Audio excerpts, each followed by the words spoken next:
नमस्कार मित्रांनो, सुरू करूया बुद्धिमत्ता चाचणी या विषयावर आलेल्या प्रश्नांच्या सोल्युशन पासून. हे उत्तर संभाव्य उत्तर आहेत. डेटा इंडिकेटचा प्रश्न पहिल्यांदा अशा टाईपचा प्रश्न आयोगाच्या याच्यात दिसलेला आहे. म्हणजे याच्यामध्ये डेटा सफिशियन्सी नाहीये, डेटा सफिशियन्सीच होत नाहीये. काय होतं, पूर्व पश्चिम सरळ रेषेत असणाऱ्या महामार्गावर ए आणि बी दोन गावातून चिन्मय आणि निखिल हे दोघ जण एकमेकांना भेटायला निघाले. समजा हे गाव ए आहे, हे गावाचं नाव ए आहे आणि हे गावाचं नाव बी आहे. पूर्व पश्चिमच आहेत, बरोबर आहे, पूर्व पश्चिमच आहेत. हे दोघं कशी आहेत? पूर्व पश्चिम आहेत. ओके, दोघ जण एकमेकाला भेटायला निघाले. चिन्मय ए गावातून सरळ निघतो, सरळ रस्त्याने 20 किलोमीटर जातो. चिन्मय 20 किलोमीटर गेला ए गावातून, बरोबर आहे. हे अंतर 20 किलोमीटर समजूया. पुढे आल्यानंतर रस्ता बंद असल्याने त्याला उजवीकडे वळून 20 किलोमीटर जावं. उजवीकडे वळून 20 किलोमीटर गेला. ओके, पुन्हा डावीकडे वळून 13 किलोमीटर गेला, डावीकडे वळून 13 किलोमीटर गेला आणि पुन्हा 20 किलोमीटर गेला, बरोबर आहे. नंतर तो डावीकडे वळून पुन्हा 20 किलोमीटर गेला. अंतर कापून पुन्हा महामार्गावर पोहोचलाय, या महामार्गावर पोहोचलाय. ओके, त्याच्यानंतर निखिल बी गावातून निघाला व त्याने महामार्गावर सरळ 35 किलोमीटर अंतर कापलं. किती? 35 किलोमीटर. आता बेसिकली याच्यामध्ये काय डेटा नाहीये की ए आणि बी या गावातलं अंतरच दिलेलं नाहीये. आता चिन्मय आणि कोण होतं दुसरं? निखिल. यांना कुठं भेटायचं झालं तर ते दोघातलं अंतर तर पाहिजे ना. मग अंतरच नाही तर अंतर विचारतायत कसं? मग हा डेटा इंडिकेट आहेत, म्हणजे माहितीच नाही दिलेली आहे. माहितीच बेसिकली अपुरी आहे. मग माहिती जर अपुरी असेल त्याचं उत्तर काढू शकतो का आपण? नाही काढू शकत. आन्सर काय असेल? 4 असेल. ओके, तुम्ही सगळ्यांनी याला इझिली चेक केला असेल. आफ्टर दॅट प्रश्न मस्त होता, टाइम कन्झ्युमिंग होता का? बिलकुल नाही. या टाईपचं आपण आपल्या टेस्ट सिरीजमध्ये प्रत्येक याच्यामध्ये एक तरी कशाचं सिटिंग अरेंजमेंटचं किंवा पझलचं एक्झाम्पल टाकलं होतं, कारण की लेटेस्ट ट्रेंड बघता हे एक्झाम्पल येत आहेत. 6 जण आहेत. कसं? 6 व्यक्ती वर्तुळाकार बसलेल्या आहेत. 6 व्यक्ती वर्तुळाकार बसलेल्या आहेत. 6 व्यक्ती. आता त्यांचे तोंड दिलेले नाही, इथपर्यंत आपल्याला कुठे तोंड करून बसलेले हे सांगत नाहीत, पण पुढच्या एका स्टेटमेंटने कळतं की यांचे तोंड कुठल्या दिशेला आहेत. ए बीच्या समोर आहे, म्हणजे सगळे एकमेकाकडे तोंड करून बसलेत, सेंटर साईडला तोंड करून बसलेले आहेत. ओके, ए बीच्या समोर आहे. बीच्या समोर कोण आहे? ए आहे, बरोबर आहे. बी ही ईच्या उजव्या बाजूला आहे. बी ही ईच्या उजव्या बाजूला आहे, म्हणजे ई इथं असणार आहे तर ईच्या उजव्या बाजूला कोण असणार आहे? बी असणार आहे, बरोबर आहे. आणि सीच्या डाव्या बाजूला कोण आहे? बी आहे. सीच्या डाव्या बाजूला कोण आहे? बी आहे. सीच्या डाव्या बाजूला कोण आहे? बी आहे. सी ही डीच्या डाव्या बाजूला आहे. सी ही डीच्या डाव्या बाजूला आहे, म्हणजे इथं डी ला बसवलं. आता पुढचं वाचायची गरज आहे का? पुढचं वाचायची गरज तेवढ्यासाठीच एफ ची पोझिशन. एफ ची पोझिशन इनडायरेक्टली आपण कुठे ठेवू शकतो? इथे ठेवू शकतो. एफ हा ए च्या उजव्या बाजूला आहे का? ए च्या उजव्या बाजूला आहे, बरोबर आहे. आता डी ने त्याची जागा कोणासोबत बदलली? एफ सोबत बदलली. डी ने त्याची जागा कोणासोबत बदलली? डी ने त्याची जागा एफ सोबत बदलली, म्हणजे इथं डी आला आणि इथं एफ गेला, बरोबर. एफ सोबत बदलली. ओके, तसंच बी ई ने बी सोबत बदलली. ई आणि बी न यांनी पण काय केली? इंटरचेंज केली, बरोबर आहे. म्हणजे इथं कोण आलं? बी आलं आणि इथं कोण गेलं? ई गेलं, बरोबर आहे. तर सी च्या डाव्या बाजूला कोण आहे? सी च्या डाव्या बाजूला कोण आहे रे? ई आहे. आता बरोबर आहे, आन्सर काय येईल? ई येईल. सी च्या डाव्या बाजूला कोण आहे? ई आहे. चला नेक्स्ट क्वेश्चन. फार सोपा होता, ते थोडंसं लोकांना ते खालीवर लिहिल्यामुळं काय झालं, सगळ्याच पोरांना क्वेश्चन सोडवायचा का नाही सोडवायचा याच्यात होते की क्यू दिसतंय 280 खाली असं काहीतरी वेगळं दिसतंय. 2 वेगवेगळ्या सिरीज आहेत, एक अल्फाबेटिकल सिरीज आहे, एक नंबर सिरीज आहे. मग वेगवेगळं जर पाहिलं तर सगळ्याच याच्यात टी टी टी आणि टी दिसत होतं. 4 याच्यात टी दिसत होतं, तर मग अल्फाबेटला काय येणार आहे? टीच येणार आहे. आता गोष्ट राहते नंबरची. 4 ऑप्शन जर पाहिले कधी पण या 4 टॉपिकमध्ये, कोडिंग, डिकोडिंग, ॲनॉलॉजी, सिरीज आणि क्लासिफिकेशन, ऑप्शन पाहूनच आन्सर हे करायचे, डिसाईड करायचे. मग आता इथं जर हे दिसलंय तर नंबरवर लक्ष द्यायला पाहिजे होतं. नंबरवर लक्ष दिलं तर काय दिसत होतं? 280, 318, 350. तर पुढचं काय? मग दोघातला गॅप कितीचा आहे? 38चा गॅप आहे. 280 कितीचा गॅप आहे? 318. 280 32चा गॅप आहे, बरोबर आहे. 32चा गॅप आहे. 380 18 280 आणि 18 38चा गॅप आहे, बरोबर आहे, 38चा गॅप आहे. मग इथं कितीचा आहे, 32चा गॅप आहे, 32चा गॅप आहे, बरोबर आहे. मग यांच्यातला गॅप किती आहे, 6चा डिफरन्स आहे. मग इथे पण किती, 6चा डिफरन्स घ्या, 6चा डिफरन्स किती आले, 26 आले. मग 26 जर वाढवले याच्यात तर किती येणार आहे, 374 येणार आहे. 374 ऍड करा याच्यात, 374 आलं, बरोबर आहे. मग काय होतं, 374 वाला ऑप्शन होता आपल्याकडे, टिक करायला हरकत नव्हतं. फक्त काय करायला पाहिजे होतं, थोडंसे ऑप्शन कडे बघितलं असतं तर आन्सर काढायला सोपं गेलं असतं. बहुत खूप जणांनी बघितलं पण असेल, असं काही नाही की बघितलं नाहीये. मॅक्सिमम टाइम आतापर्यंत 2-3 वेळेस आलाय. मागच्या एका परीक्षेमध्ये चौरस याचं आलं होतं, चेस बोर्डचं आलं होतं, तेव्हापासून आपल्याला याचं सवय झालेली आहे, कोणाचाच चुकला नसणार आहे. 1 2 3 4 2 3 4 सगळ्याची प्रॅक्टिस झाली होती चांगली, सोडवायला गेलं. 4 आणि 4 16, बरोबर. 4 गुणुले 4 16, 3 गुणुले 3 9, 2 गुणुले 2 4 आणि 1 किती आलं, 5, किती झालं 20, आणि हे किती 10, 20 आणि 10 30, आन्सर किती आलं, 30 आलं. सगळ्यांची बेरीज किती आली, 30 आली. काय करत असतात सगळ्याला माहिती आहे. जर तुम्ही मागच्या जर PYQ इनसाइड GS मध्ये जर पाहिलं असेल तर याच्या टाईपचे 2-3 एक्झाम्पल तुम्हाला ऑटोमॅटिकली दिसले असते. PYQ जरी केलं असतं तर हे एक्झाम्पल इझिली सुटलं असतं. ओके, क्लॉकचा प्रश्न खूप दिवसानंतर दिसलाय, बरोबर आहे. म्हणजे मेन्स लेवलला आतापर्यंत एरर टाईपचे दिसत होते, एवढा सिंपल टाईप कधीच विचारला गेला नाही. म्हणून हा सिंपल आहे का, तर हो. काय फॉर्म्युला वापरतो आपण याला, आपण की angle is equal to 60 H difference 11 M divide by 2. वेगवेगळे वापरतात सगळीच लोक, पण हा बेसिक फॉर्म्युला आहे जो RS अग्रवाल मध्ये दिसतो, बरोबर आहे. सोडवताना सहसा याच्याने ट्राय करायचं. 60 इंटू H किती दिल्यात, 4:45 वाजता, म्हणजे 4:45 आहे, बरोबर आहे. 4:45 वाजता इथं थोडंसं कन्फ्युजन होण्यासारखी गोष्ट होती, बरोबर आहे.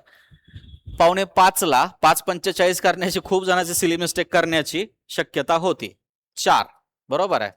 त्याच्यानंतर डिफरन्स 11 इंटू किती 45 डिवाइड बाय 2, 6 चोक 24, 240 डिफरन्स याचा किती आला, 11×5=55, आजचे आले 5, 11 चोक 44 आणि 5 49. मग डिफरन्स काढा, डिवाइड बाय 2, डिफरन्स काढा, किती येईल डिफरन्स, 5 आणि 2, 255 डिवाइड बाय 2, आन्सर किती येईल, 127.5, 127.5. इझी होतं, काहीच नव्हतं, फक्त डिफरन्स काढायचे होते आणि फॉर्म्युला वापरायचा होता. हे लक्षात राहणं फक्त गरजेचं होतं. एवढ्या मोठ्या याच्यामध्ये क्लॉकचे प्रॉब्लेम सहसा विचारले जात नव्हते, म्हणून हे इग्नोर केलं असेल तर जमत नाही. रिझनिंग मध्ये कुठलीच गोष्ट इग्नोर करून जमत नाही. प्रॉब्लेम जरी कमी असले तरी तुम्हाला थोडंसं हे करावं लागलं. आपण जी टेस्ट सिरीज घेतली होती त्याच्यामध्ये या टाईपचे प्रॉब्लेम भरपूर वेळेस घेतले होते, शक्यतावाले, बरोबर आहे. सिलॉग विचारतंय पण आयोग अपडेट झालाय, सिलॉगला अपडेट झालेला आहे. आता या प्रॉब्लेमला कसं सोडवणार, काही वह्या पुस्तके नाहीत. आता पहिल्यापासून सर्व पुस्तके वह्या आहेत, सर्व पुस्तके ह्या काय आहेत, पुस्तके आहेत. हे काय आहेत, वह्या, बरोबर आहे, वह्या आहेत. काही वह्या पुस्तके नाहीत, काही वह्या पुस्तके नाहीयेत, ठीक आहे, काही वह्या पुस्तके नाहीयेत, वाक्य बरोबर येत आहे. काही कप वह्या आहेत, काही कप वह्या आहेत, काही कप हे काय आहेत, वह्या आहेत. एकही कप पुस्तक नाही, म्हणजे डायग्राम बरोबर आहे का, आता बरोबर आहे. आता आपल्याला काय करायचंय, अ ब क ड ही 4 विधाने सत्य मानली, यांना सत्य मानायचंय. तर पुढील पैकी विधान, बरोबर विधान कोणतं, बरोबर विधान शोधायचंय. आता या ज्या डायग्रामला कन्सिडर असलेलं असलं पाहिजे. काही पुस्तके कप असू शकतात, काही पुस्तके कप असू शकतात, बरोबर आहे. काही पुस्तके कप असू शकतात का रे, नाही. पुस्तके आणि कपचा काही संबंध आहे का इथं, बिलकुल नाही. मग हे चुकलं. सर्व वह्या, सर्वच्या सर्व वह्या हे काय आहेत, कप आहेत म्हणे. काही असलं तर शक्य आहे, सर्वच्या सर्व सांगणं चुकीचं आहे. काही वह्या, काही ज्या वह्या आहेत ते पुस्तक आणि कप दोन्ही आहेत, असं खूप लोकांना कन्फ्युजन होऊ शकतं. पुस्तकं आणि वह्या दोन्ही आहेत हे सांगता येईल. काही पुस्तकं पण आहेत, काही वह्या पण आहेत ना, नाही. दोन्ही एकत्र पाहिजे, पुस्तक आणि वह्या इंटिग्रेटेड डायग्राम पाहिजे, तरच ती शक्य होतं. म्हणजे हे पण चुकीचं आहे. काही वह्या कप आहेत हे विधान टोटली बरोबर आहे. काही वह्या कप आहेत, हे काही वह्या कप आहेत का, तर आहेत, हे सांगता येईल मला या शेडेड पार्टनी. बरोबर आहे. तर हे विधान इथं बरोबर होतं. आफ्टर दॅट प्रश्न मस्त होता, सोपा होता, एवढं काही अवघड नव्हतं. बघा,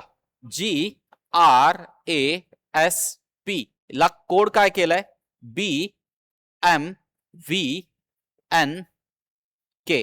काय लॉजिक होतं, -5चं लॉजिक होतं, -5चं लॉजिक होतं दोन्ही याच्यामध्ये. -5चं लॉजिक जर केलं असतं तर क्रेन या शब्दाचं CRANE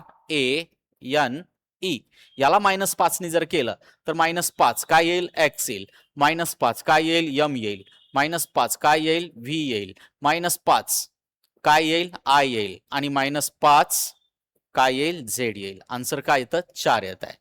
-5चं लॉजिक होतं, सिंपल होतं, फक्त कंटाळा केला नसता तर आला असतं. ओके, इझी पेपर होता, असं काहीही अवघड नव्हतं. ओके, भेटूया नेक्स्ट पेपरमध्ये. आता खालील वर्तुळामध्ये एका शहरातील शिक्षित आणि अशिक्षित स्त्रिया यांची टक्केवारी दिली आहे. आपल्याला विचारले शिक्षित पुरुष आणि शिक्षित स्त्रिया यांच्या संख्येमध्ये कितीचा फरक आहे, आणि एकूण संख्या दिली आपल्याला ही 2.5 लाख. आता पहा, शिक्षित पुरुष जर आपण पाहिलं तर त्यात 35% आणि शिक्षित स्त्रिया आहेत 33%. आपण काय करायचंय, फक्त टक्केवारीतला फरक घ्यायचंय, प्रत्यक्ष संख्या काढायची नाही. 35 आणि 33% मधला फरक किती आला, 2%. सरळ सरळ जे संख्या आहे 2.5 लाख याचे 2% काढायचं आहे. 1% काढणं म्हणजे 2 शून्य कट करणं, म्हणजेच 2500 गुणिले 2% साठी 2 न गुणणार, बरोबर किती आलं, 5000. याच प्रकारचा क्वेश्चन आपण हा आपल्या प्रबोधन बॅच मध्ये हा घेतलेला होता. एका महाविद्यालयातील नियमित प्राध्यापकांच्या महिन्याच्या पगाराची सरासरी 80,000 आहे. कंत्राटी प्राध्यापकांच्या एका महिन्याच्या पगाराची सरासरी 60,000 आहे, आणि त्या दोघांच्या पगाराची सरासरी काढली असता 68,000 येते. म्हणजे हे क्वेश्चन हे मिक्सचर ॲलिगेशन सोडवायचे असतात, हे आपण प्रबोधन बॅचला पाहिलं होतं. आणि इथं एक गोष्ट सांगितली होती की जेवढे मॅक्झिमम 0 कट करता येतात तेवढे कट करायचे. इथं 3 0 आपण कॅन्सल करू शकतो, मग इथं 3 0 कॅन्सल केले. आता नियमित प्राध्यापक आहेत, त्यांचा सरासरी पगार होता 80. जो कंत्राटी आहे, कंत्राटीचा सरासरी हा 60 होता, आणि दोघाची सरासरी मिक्स केली तर ती येते 68. आपण काय करतो, तिरकस वजाबाकी करतो, मोठ्यातून लहान संख्या मायनस करतो. 68 मधून 60 गेलं 8, नंतर 80 मधून 68 गेलं 12. आता आपल्याला विचारलं आहे की कंत्राटी प्राध्यापकांची महाविद्यालयातील टक्केवारी किती. आता हे काढण्यासाठी आपण यांचं गुणोत्तर काढून पण करू शकतो. 4 न भागितलं 4 दूनी 8, 4 त्रिक 12. आता कंत्राटीची संख्या किती आहे, 3 आहे, म्हणजे 3 युनिट आहे. किती पैकी, 5 पैकी आहे. कंत्राटी 3 आहेत, किती पैकी, 5 पैकी. हा झाला अपूर्णांक. अपूर्णांकाचं रूपांतर टक्केवारीत करण्यासाठी 100 न गुणायचं, म्हणजे 20 त्रिक किती टक्के, 60%, 60%. या प्रकारचं मिक्सचर ॲलिगेशनचं सरासरीची उदाहरणं आपण प्रबोधनला पाहिलेलीच आहेत. एका चौरसाचं आणि आयताचं क्षेत्रफळ समान आहे. आता पहा, चौरस आणि आयताचं क्षेत्रफळ समान आहे, म्हणजे हा जो चौरस आहे, आयत आहे, आणि हा चौरस स्क्वेअर, त्यांचं क्षेत्रफळ समान आहे. आता आयताची लांबी चौरसाच्या कोणत्याही एका बाजूच्या लांबीपेक्षा 5 सेंटीमीटरनं जास्त आहे, आणि रुंदी 3 सेंटीमीटरनं कमी आहे. आता मला माहिती आहे जो चौरस आहे त्याची लांबी आणि रुंदी सेमच आहे सगळं, x, पण हा मात्र 5 न जास्त आहे, म्हणजे x + 5, आणि हा 3 न कमी आहे, x - 3. आणि विचारले आपल्याला आयताची काय काढायची, परिमिती काढायची आहे. आणि आपल्याला माहिती आहे आयताची परिमिती म्हणजे 2 कंसात लांबी अधिक रुंदी ही आपली आयताची परिमिती येते. मग आता चौरसाचं आणि आयताचं क्षेत्रफळ समान आहे, म्हणजे यांचा एरिया सारखा आहे. मग आपण याचं क्षेत्रफळ म्हणतो लांबी गुणिले रुंदी, x + 5 गुणिले x - 3, बरोबर चौरसाचं क्षेत्रफळ बाजूचा वर्ग x चा वर्ग x वर्ग. आता आपण ह्याला सोडू, x न ह्या दोन्ही पदाला गुणायचं, x गुणिले x, x वर्ग, एक्स गुणिले -3 -3x, 5 गुणिले x प्लस 5x, 5 गुणिले -3 -15 बरोबर x वर्ग. x वर्ग x वर्ग कॅन्सल होईल. आता इथं 2x बरोबर -15 तिकडं +15 होईल, म्हणजे x ची किंमत किती येईल? 7.5. आता आयताचं मला काय काढायची होती? परिमिती काढायची होती. मला परिमिती माहिती आहे. 2 कंसात लांबी अधिक रुंदी होती, म्हणजे 2 कंसात लांबी इथं किती होती? x अधिक 5 आणि रुंदी होती x -3, म्हणजेच 2 इंटू हे किती होतं? 2x + 2. पण इथं मला 2x ची किंमत माहित होती. 2x ची किंमत किती आहे? 15 आहे. आपण इथं ती किंमत ठेवणार, म्हणजेच 2 इंटू ब्रॅकेट 15 अधिक 2, 15 अधिक 2 17, 2 गुणिले 17 बरोबर 17 दोन्ही 34 ही याची किंमत आहे. विद्यार्थी मित्रांनो, इथं सूत्र वापरलं तर मला डायरेक्टली 2x ची किंमत पुट करता येते. म्हणजे अननेसेसरी x ची किंमत काढून त्यात पुन्हा 5 ऍड करणं आणि 3 मायनस करणं या गोष्टी टाळायच्या. नमस्कार विद्यार्थी मित्रांनो, आज ग्रुप सी 2025 मेन्स पार पडलेली आहे आणि त्यातल्या चालू घडामोडींचं आपल्याला काय करायचं आहे? विश्लेषण करायचं आहे. काय संभाव्य उत्तर येणार आहे ते मी सांगणार आहे तुम्हाला. पहिल्यांदा आपण काय करूयात की आधी क्वेश्चन कसे आलेले होते त्याचं विश्लेषण करूयात. बघा मित्रांनो, जर तुम्ही फक्त पुरस्कार हा चॅप्टर करून गेला असतात आपल्या करंट अफेअर्सच्या कुठल्याही मॅगझिनमधून कुठल्याही पुस्तकातून पुरस्कार हा चॅप्टर करून गेला असतात तर 5 प्रश्न जे होते म्हणजे 50% जे मार्क्स आहेत ते फक्त पुरस्कारावर आहेत. आणि अजून एक सांगू का की ह्या 5 पैकी 4 जे प्रश्न आहेत ते फक्त पद्म पुरस्कारावर विचारलेले आहेत मित्रांनो. 3 प्रश्न डायरेक्ट होते आणि पियुष पांडे यांचा जो प्रश्न होता तो पण पद्म पुरस्कारामध्ये कव्हर होत होता. आणि एक जो प्रश्न आहे तो international woman time international woman हा जो अवॉर्ड दिलेला आहे त्यांच्याबद्दल आयोगाने प्रश्न विचारलेला होता. म्हणजे बघा एका चॅप्टरचं किती महत्व आहे. दुसरा घटक जो महत्वाचा होता तो म्हणजे क्रीडा घडामोडींवर आयोगाने प्रश्न विचारलेले होते. किती प्रश्न विचारलेले होते? तर 2 प्रश्न इथं विचारलेले होते मित्रांनो. म्हणजे या 2च चॅप्टर जे होते ते 70% वेटेज आपल्याला देत होते. 70%. मग पर्यावरणावरचा एक प्रश्न होता, आंतरराष्ट्रीय घडामोडीवरचा एक प्रश्न होता आणि एक निधन वार्तेवरचा प्रश्न होता की कस्तुरीरंगन सरांवर प्रश्न आयोगाने विचारलेला होता. आणि आपल्या टेस्ट सिरीज मध्ये मित्रांनो आपण कस्तुरीरंगन सरांवर आणि पियुष पांडे सरांवर आणि पद्म पुरस्कारावर विशेष भर दिलेला होता. चला एकेका प्रश्नाचं आपण उत्तर बघूयात. संभाव्य उत्तर आहे मित्रांनो. बघा पहिल्या क्वेश्चन मध्ये काय विचारलेलं होतं तर पुणे ग्रँड टूर 2026 झालेली होती. ज्या लोकांनी पुण्यामध्ये अभ्यास करतात त्यांना हा घटक माहिती आहे की इथं काय होतं की 2-3 दिवस ती स्पर्धा पुण्यामध्ये चाललेली होती. मग त्याच्यावर प्रश्न विचारलेला होता.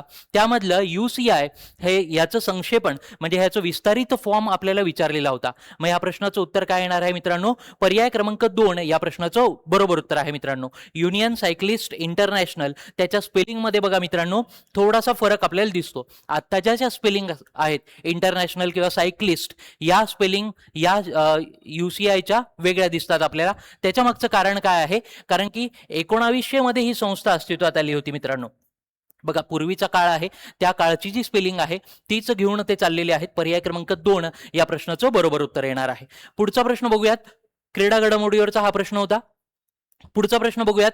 बघा दुर्गम गावांमधील शाळाबाह्य मुलींच्या शिक्षणासाठी एज्युकेट गर्ल्स या स्वयंसेवी संस्थेची स्थापना कोणी केलेली होती? अशा प्रकारचा हा प्रश्न आहे. मग याचं उत्तर काय येणार आहे मित्रांनो? पर्याय क्रमांक 2 सफीना हुसेन यांची ही संस्था आहे एज्युकेट गर्ल्स. 2007 मध्ये त्यांनी स्थापना केलेली होती. 2007 मध्ये. आणि का बरं प्रश्न विचारलेला आहे आयोगाने यावर्षी? त्यांना टाइम वुमन 2026 हा पुरस्कार भेटलेला आहे. Time person of the year जसा पुरस्कार असतो तशाच प्रकारे टाइम वुमन 2026 हा पुरस्कार त्यांना जाहीर झालेला होता. म्हणून आयोगाने हा प्रश्न विचारलेला आहे. पुरस्कार या घटकातला पहिला प्रश्न आपला आहे. पर्याय क्रमांक 2 या प्रश्नाचं बरोबर उत्तर आहे. बघा 13वा प्रश्न कशावर विचारलेला आहे? के कस्तुरीरंगन यांच्या बाबत आपल्याला काय दिलेलं आहे? विधानं इथं दिलेली आहेत. मग या प्रश्नाचं उत्तर काय येणार आहे मित्रांनो? पर्याय क्रमांक 1 हे याचं बरोबर उत्तर आहे. आपल्याला बरोबर नसलेलं विधान ओळखायचं होतं. पहिल्या स्टेटमेंटमध्ये काय दिलेलं आहे ते 2000 पासून TIFR या परिषदेचे सदस्य होते अशा पद्धतीने आयोगाने दिलेला आहे. पण इथं काय चुकलेलं आहे? साल आयोगाने इथं चुकवलेलं आहे. साल इथं चुकवलेलं आहे. ते कधीपासून होते? 2004 हे साल होतं मित्रांनो. तेव्हापासून ते काय होते, या परिषदेचे सदस्य असलेले आपल्याला बघायला भेटतं. दुसऱ्या स्टेटमेंटमध्ये आपण जर बघितलं तर 94 ते 2003 यामध्ये काय होते, ते इस्रोचे सदस्य होते. इस्रोचे सदस्य होते, हा घटक बरोबर आहे. बघा, इथून रिटायर झाल्यानंतर त्यांनी हे सदस्य पद स्वीकारलेलं आपल्याला बघायला भेटतं. निधन वार्तेवरचा हा प्रश्न आहे. पर्याय क्रमांक 1 या प्रश्नाचं बरोबर उत्तर आहे. पुढचा प्रश्न बघूयात. बघा, 14 नंबरचा प्रश्न.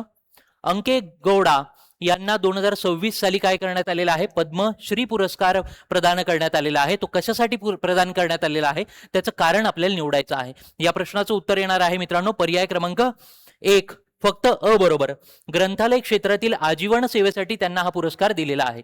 बघा, बाकी पर्याय जर तुम्ही बघितले तर 3, 2 आणि 4 नंबरचा पर्याय का कट होत होता, कारण की जर पर्याय बघितले तर वेगवेगळ्या क्षेत्राशी संबंधित असणारे हे 2 पर्याय एकत्र आयोगाने दिलेले होते. म्हणजेच एलिमिनेशन टेक्निकने मी काय झाले की 50-50 मध्ये आलेलो आहे. मग पर्याय क्रमांक 1 या प्रश्नाचं बरोबर उत्तर आहे. ग्रंथालय क्षेत्रातील त्यांच्या योगदानासाठी त्यांना काय केलेलं आहे, पद्मश्री पुरस्कार 2026 दिलेला आहे. बघा, पुढचा प्रश्न, 15वा प्रश्न. फेब्रुवारी 2026 ला पंतप्रधान नरेंद्र मोदी यांच्या इस्रायल दौऱ्यादरम्यान भारतीय विद्यापीठाने काय केलेलं होतं, करार केलेला होता. कुठल्या विद्यापीठाशी, तर हिब्रू युनिव्हर्सिटी ऑफ इस्रायलशी. तर ह्याचं उत्तर काय येणार आहे, ती युनिव्हर्सिटी कुठली आहे ह्याचं उत्तर आपल्याला द्यायचं आहे. पर्याय क्रमांक 2 नालंदा विद्यापीठ हे विद्यापीठ आहे मित्रांनो. त्यांनी काय केलेलं आहे, या इस्रायल मधल्या युनिव्हर्सिटीशी करार केलेला आहे, सामंजस्य करार केलेला आपल्याला बघायला भेटतो. ह्याच्या मागचं कारण काय आहे मित्रांनो, बघा, लॉजिकली तुम्ही जर बघायला गेलात तर नालंदा विद्यापीठ हे नव्याने स्थापन होणारं विद्यापीठ आहे. भारताच्या इतिहासामधल्या, एन्शंट हिस्ट्रीमधलं महत्त्वाचं हे विद्यापीठ आहे बिहार राज्यामधलं. परंतु ते जाळण्यात आलं होतं एन्शंट टाइम्समध्ये. मग त्याच्यानंतर काय झालेलं आहे, आत्ताच्या काळामध्ये नालंदा विद्यापीठाची परत उभारणी भारत सरकार करत आहे. म्हणून तशा प्रकारचं मदतीसाठी काय आहे, तर हिब्रू युनिव्हर्सिटी ऑफ इस्रायलशी नालंदा विद्यापीठाने करार केलेला आपल्याला दिसतो. पर्याय क्रमांक 2 या प्रश्नाचं बरोबर उत्तर आहे. पुढचा प्रश्न बघूयात, 16 नंबरचा. कशावर विचारलेला होता, बघा, अगेन पद्मश्री पुरस्कारावर आपल्याला विचारलेला होता. व्यक्ती दिलेले होते आणि त्यांचे क्षेत्र आपल्याला सांगायचं होतं. कार्यक्षेत्राशी निगडीत असणारा हा प्रश्न आहे. अगेन पद्मश्री पुरस्कारावर प्रश्न आहे मित्रांनो. पर्याय क्रमांक 1 या प्रश्नाचं बरोबर उत्तर आहे. बघा, या ठिकाणी आयोगाने अजून कन्फ्युजिंग काय केलेलं आहे, तर जे पर्याय दिलेले आहेत, आयोग आधी काय करायचं, अबकडे द्यायचं, इकडे नंबर्स असायचे आणि खाली नंबर सिस्टीम असायची. पण हे वाचताना पण थोडंसं कन्फ्युजिंग होऊ शकतं. टाइम कन्झ्युमिंग हा पार्ट होता. पर्याय क्रमांक 1 या प्रश्नाचं बरोबर आहे उत्तर आहे. भिकल्या लाडक्या डिंगा यांच्याबाबत यांचं कार्यक्षेत्र कुठलं आहे, तर तारपा म्हणजे क पर्याय या ठिकाणी येणार आहे. त्यानंतर आर्मिडा फर्नांडिस यांच्याबाबत काय येणार आहे, तर मानवी दुग्ध पेढी स्थापन केलेली होती त्यांनी, म्हणजे पर्याय क्रमांक इथं 2 नंबरला लागेल. त्याच्यानंतर सतीश शहा यांच्याबाबत काय लागणार आहे, तर ब पर्याय लागणार आहे. ब पर्याय लागणार आहे. आणि रघुवीर तुकाराम खेडकर यांच्याबाबत काय लागणार आहे, तर पर्याय क्रमांक ड व्यसन विरोधात जनजागृती त्यांनी केलेली होती. पर्याय क्रमांक 1 या प्रश्नाचं बरोबर उत्तर आहे. आता ह्याच्यामध्ये तुम्हाला एक गोष्ट माहिती पाहिजे होती मित्रांनो, हे जे सतीश शहा आहेत, साराभाई वर्सेस साराभाई ही सिरियल जर तुम्ही बघत असाल 2004 त्या जुन्या काळातली ही सिरियल होती, त्या सिरियलमध्ये त्यांची महत्वाची भूमिका आपल्याला बघायला भेटते. मग 3चं मी ब लावून घेतलं असतं तर माझं पर्याय आला असता का, तर 2 पर्यायामध्ये मी आलो असतो तरी पण मला एक्स्ट्रा माहिती लागतच होती. पर्याय क्रमांक 1 या प्रश्नाचं बरोबर उत्तर आहे. पुढचा प्रश्न बघूयात, 17वा. बघा, ग्रँड स्लॅम एकेरी सामन्यांमध्ये 400वा विजय मिळवणारा पहिला टेनिस खेळाडू कोण आहे, तर याचं उत्तर काय येणार आहे मित्रांनो, सरळ सरळ आयोगाने जो कंटेंट आहे तो कॉपी पेस्ट केलेला आपल्याला दिसतो. 200वा ग्रँड स्लॅम जिंकल्यानंतर पण आयोगाने प्रश्न विचारलेला होता मागच्या काळामध्ये. मग याचं उत्तर येणार आहे नोवाक जोकोविच याच्याबद्दल ही माहिती दिलेली होती. पर्याय क्रमांक 3 याचं बरोबर उत्तर आहे. ऑस्ट्रेलियन ओपन त्यांनी जिंकलेलं आहे मित्रांनो. ऑस्ट्रेलियन ओपन मध्ये 2026चा जिंकल्यानंतर त्याचं हे जो माइलस्टोन आहे तो अचीव्ह झालेला आहे. पर्याय क्रमांक 3 या प्रश्नाचं बरोबर उत्तर आहे. पुढचा प्रश्न बघूयात. बघा, 18 नंबरचा प्रश्न, जोड्या लावा. पद्म पुरस्कार 2026. बघा, पद्म पुरस्कारावर किती प्रश्न विचारलेले आहेत आयोगाने. ह्याच्यात काय दिलेलं आहे, व्यक्ती दिलेली आहे आणि त्याचं क्षेत्र दिलेलं आहे, तिने कुठल्या क्षेत्रामध्ये कार्य केलेलं आहे त्याच्या संदर्भातला हा प्रश्न आहे. पर्याय क्रमांक 2 या प्रश्नाचं बरोबर उत्तर येणार आहे मित्रांनो. पर्याय क्रमांक 2. मग पी नारायणन हे कसे संबंधित होते, तर साहित्य आणि शिक्षणाशी संबंधित असणारी व्यक्ती आपल्याला बघायला भेटतात. VS अच्युतानंद हे सार्वजनिक व्यवहाराशी संबंधित असलेले व्यक्ती आहेत. त्याच्यानंतर ममुट्टी हे जे आहेत ते मल्याळम इंडस्ट्रीशी निगडीत आहेत. मल्याळम फिल्म इंडस्ट्री जी आहे त्याच्याशी निगडीत असणारे पर्याय क्रमांक 4 या क ला जाईल. त्यानंतर उदय कोटक हे काय आहेत, वाणिज्य आणि उद्योग याच्या संबंधित असणारे व्यक्ती आहेत. पर्याय क्रमांक 3 या ड पर्यायाला जाणार आहे. मग काय येणार आहे उत्तर? पर्याय क्रमांक 2 या प्रश्नाचं बरोबर उत्तर आहे. बघा, पद्म पुरस्कारावर स्ट्रेट फॉरवर्ड प्रश्न आयोगाने विचारलेले होते, पण आपल्याला तो भाग माहिती पाहिजे होता. बघा, हा थोडासा पद्म पुरस्कारावरच हा प्रश्न विचारलेला आहे, कारण की यांना पद्म पुरस्कार रिसेंटच्या टाइममध्ये दिला गेलेला आहे. मग या प्रश्नामध्ये काय विचारलेलं आहे, खालीलपैकी कोणी मिले सूर मेरा तुम्हारा तो सूर बने हमारा या राष्ट्रीय एकात्मता गीताचे लेखन केलेलं आहे. तर हे लेखन कोणी केलेलं आहे, तर पियुष पांडे यांनी केलेलं आहे. बघा, फादर ऑफ इंडियन ऍडव्हर्टाइजमेंट म्हणून त्यांना ओळखलं जायचं. त्यांना पद्म पुरस्कार रिसेंटच्या टाइम मध्ये दिलेला होता, म्हणून आयोगाने ह्याच्यावर प्रश्न विचारलेला आहे. पर्याय क्रमांक 3 या प्रश्नाचं बरोबर उत्तर येणार आहे. पुढचा प्रश्न बघायचा आहे. बघा, 20 नंबरचा प्रश्न करंट अफेअर्स मधला शेवटचा.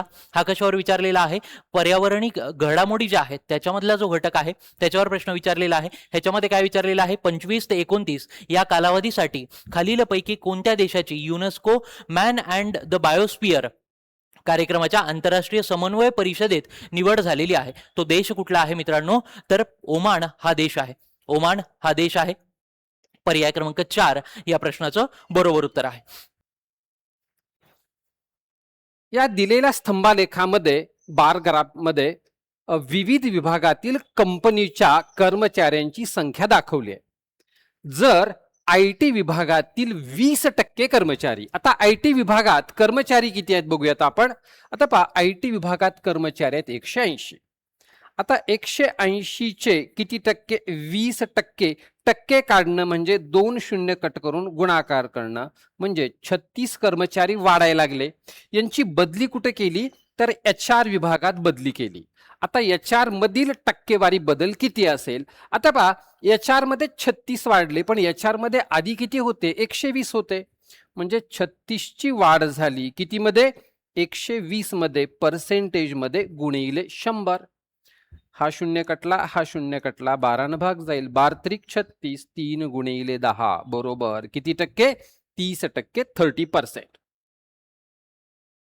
जोडस्तंभ आलेखाचा उपयोग कशासाठी केला जातो, for what a joint bar graph is used. Clear आहे पहा, की दोन गटाची तुलना करण्यासाठी. कारण का जेव्हा तो बार दोन जॉईंट एकमेका शेजारी हे ठेवले जातात तेव्हा आपल्याला तिथे त्यांची तुलना, सापेक्ष तुलना हे लगेच क्लिअर येते, म्हणजे दोन गटांची तुलना करण्यासाठी.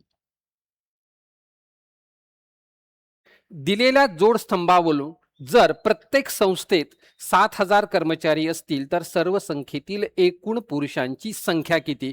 विद्यार्थी मित्रांनो, हा प्रश्न रद्द होण्याचे चान्सेस जास्त आहेत.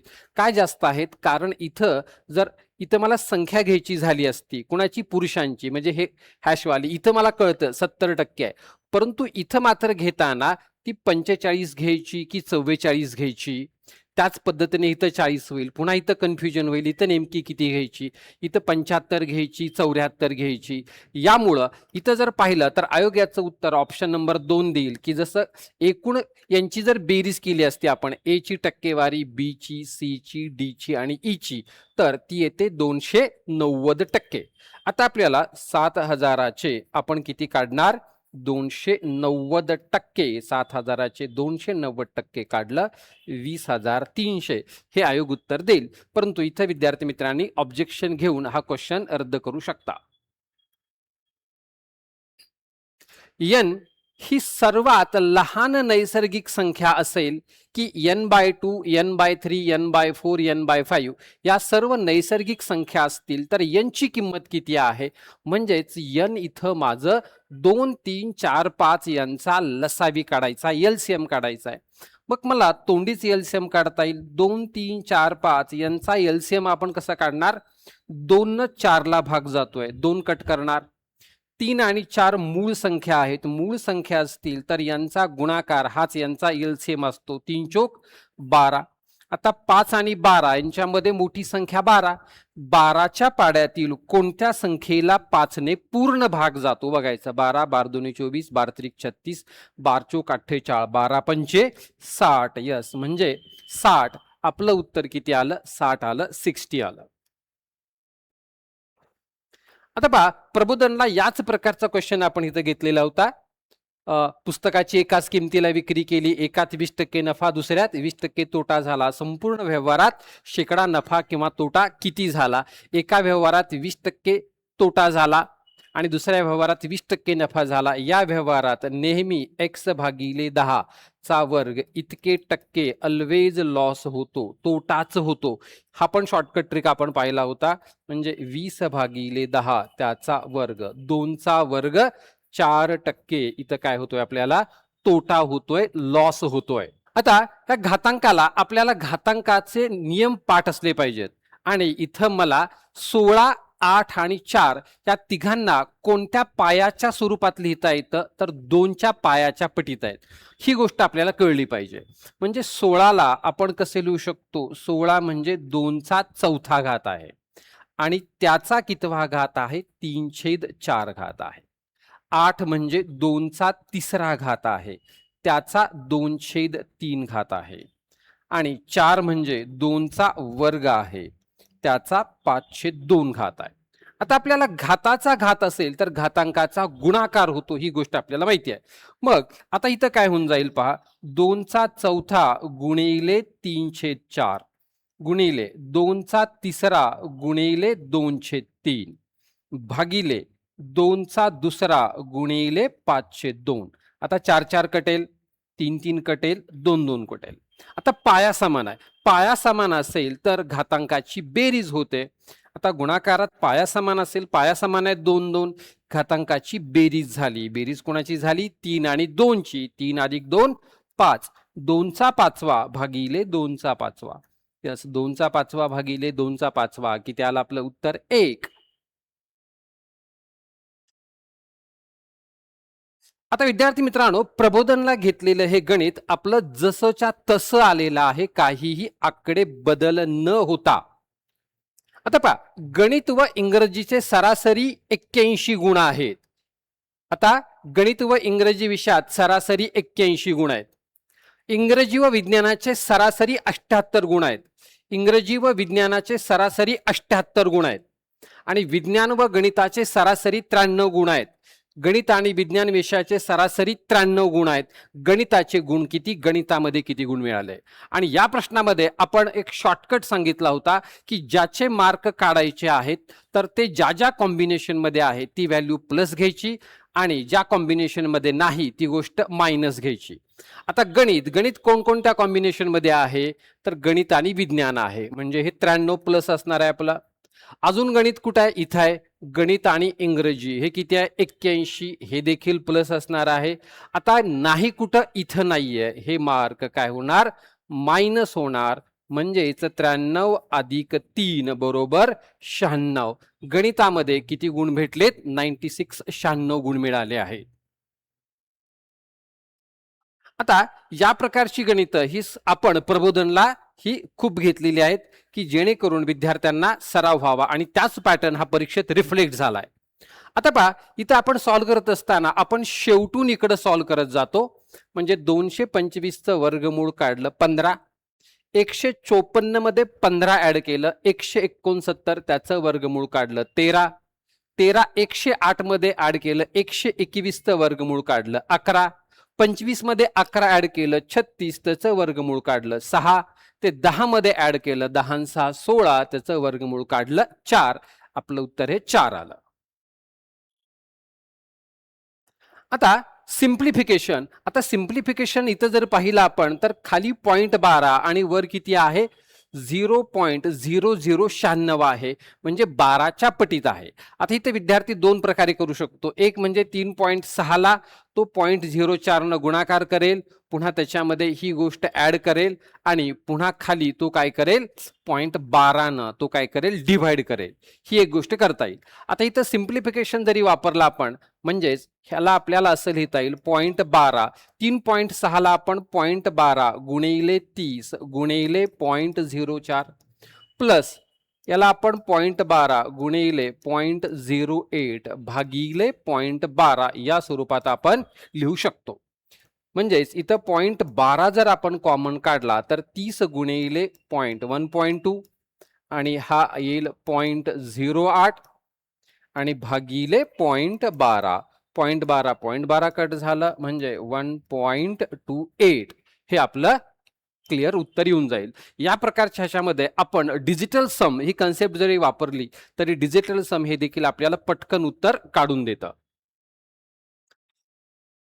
रेखा आणि नेहा यांच्या सध्याच्या वयाचे गुणोत्तर 7:5 आहे. जर 6 वर्षांनी त्यांच्या वयाचं गुणोत्तर 4:3 असेल तर नेहाचं सध्याचं वय किती? आता पहा, नेहाचं सध्याचं वय हे 5 पूर्ण भाग जाणारं असलं पाहिजे. आता एक्झाम मध्ये जर पाहिलं तर 5 पूर्ण भाग जाणारा एकच ऑप्शन दिलाय 30. आपण टिक करून पुढे गेलं असतं तरी चाललं असतं. ठीक आहे. आणि सोडवायचं असतं तर आपण या प्रकारची गणितं इथे घेतलेलीच आहेत जी आपण प्रबोधनला घेतली आहेत. आता याला आपण कसं सॉल्व्ह करणार? तर रेखा आणि नेहा यांच्या वयाचं गुणोत्तर किती आहे? 7:5. किती वर्षांनी? 6 वर्षानंतर त्यांच्या वयाचं गुणोत्तर किती होईल? 4:3. आपण काय करतो, यांच्यातला फरक जर 1 असेल तर तिरकस गुणाकारातला फरक घेतो. 7 21, 5 20, 21 आणि 20 यांच्यामधला फरक 1 युनिट बरोबर 6 वर्ष. 1 युनिट बरोबर 6 वर्ष. नेहाचे आजचे वय 5 भाग आहे. 1 भाग बरोबर 6 वर्ष. 5 भाग 5 गुणिले 6 बरोबर 5 30 वर्ष. रेशो बॅलन्सिंग करून घेता येतं किंवा युनिव्हर्सल डबल क्रॉस मेथडनेही आपल्याला याला सॉल्व्ह करता येतो आणि बेसिक इक्वेशन तर आहेच आहे. पण इथं मला क्लिअरली होतं की 5 डिव्हिजिबल पाहिजे होता. 5 डिव्हिजिबल एकच ऑप्शन होता 30. मुंबई ते नागपूर हे 850 किलोमीटर अंतर आहे. मुंबईहून सकाळी 7:30 वाजता सुटलेल्या ताशी 80 किमी वेगाने जाणाऱ्या ट्रेनची त्याच वेळी नागपूरहून सुटलेल्या ताशी 90 किमी वेगाने येणाऱ्या ट्रेनशी किती वाजता भेट होईल? सेम प्रकारचं गणित आपण प्रबोधनला घेतलेलं होतं. ए व बी दोन ठिकाणातील अंतर 400 आहे. दोन्ही ठिकाणाहून सकाळी 8 वाजता 2 गाड्या निघाल्या. त्यांची भेट किती वाजता होईल? सिंपल. आता भेट किती वाजता होईल ते काढण्यासाठी आपण काय काढलं होतं? अंतर भागिले सापेक्ष वेग, relative speed, distance divided by relative speed. आता अंतर किती आहे? 850 आहे. आता सापेक्ष वेग, जर 2 गाड्या एकमेकाच्या अपोजिट असतील तर आपण प्लस घेतो, सेम दिशेने असतील तर मायनस घेतो. आता इथं एकमेकांच्या दिशेने आहेत म्हणजे सापेक्ष वेगाची बेरीज होईल 80 अधिक 90. सापेक्ष वेग 80 अधिक 90 170 झाला.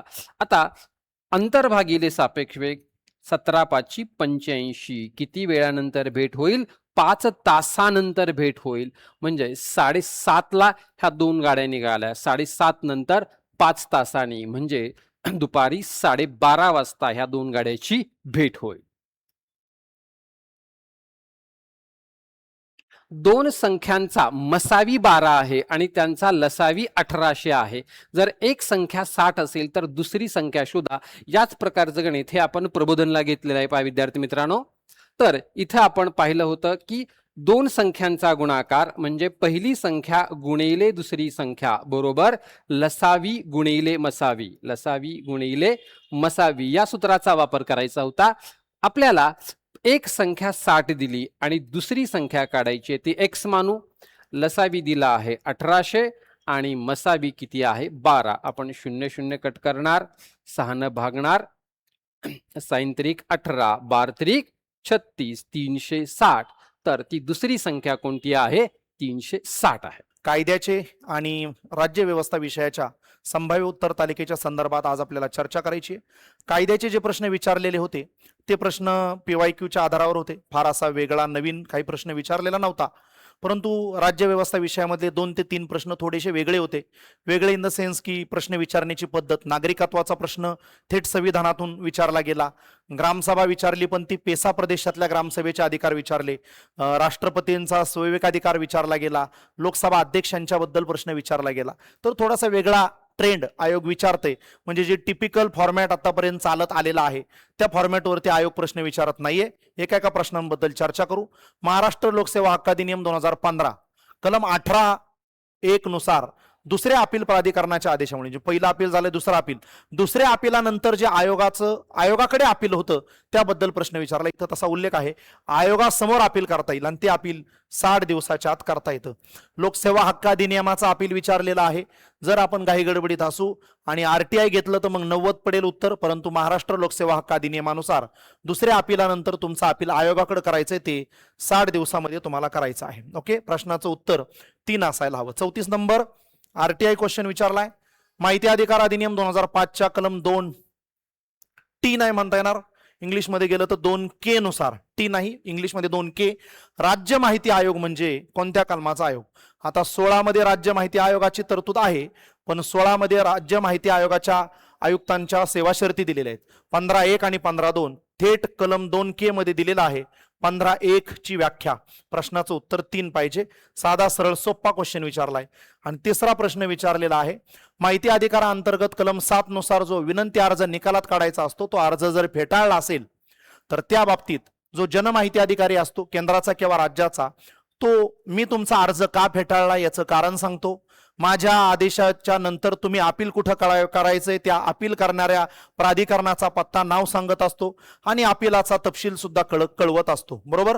तर काय काय माहिती देतो? अर्ज फेटाळण्याची कारणे, ज्या कालावधीत असा अर्ज फेटाळल्याच्या विरोधात अपील करता येईल तो कालावधी, आणि अपील प्राधिकरणाचा तपशील सुद्धा त्या व्यक्तीला कळवायचा असतो. त्याची इन्फॉर्मेशन कलम 7.5 अंतर्गत आपल्याला दिलेली पाहायला मिळते. म्हणजे कलमांमधलं तर कलम विचारलं गेलेलं आहेच, पण कलमांमधलं उपकलम इथं आपल्याला माहितीच्या अधिकारातलं विचारलेलं पाहायला मिळतं. ओके, त्यामुळे माहितीच्या अधिकाराचा प्रश्न स्ट्रेट फॉरवर्ड किंवा सरळ मार्गाने विचारलेला पाहायला मिळत नाही, थोडासा काठिण्य पातळीने प्रश्न विचारलेला आपल्याला पाहायला मिळतो. म्हणजे जे सरळ प्रश्न आयोग विचारत असतं तेवढासा सरळ क्वेश्चन इथं आयोगाने विचारलेला पाहायला मिळत नाही. ओके, तर 7.5 मध्ये त्याची इन्फॉर्मेशन दिलेली आहे.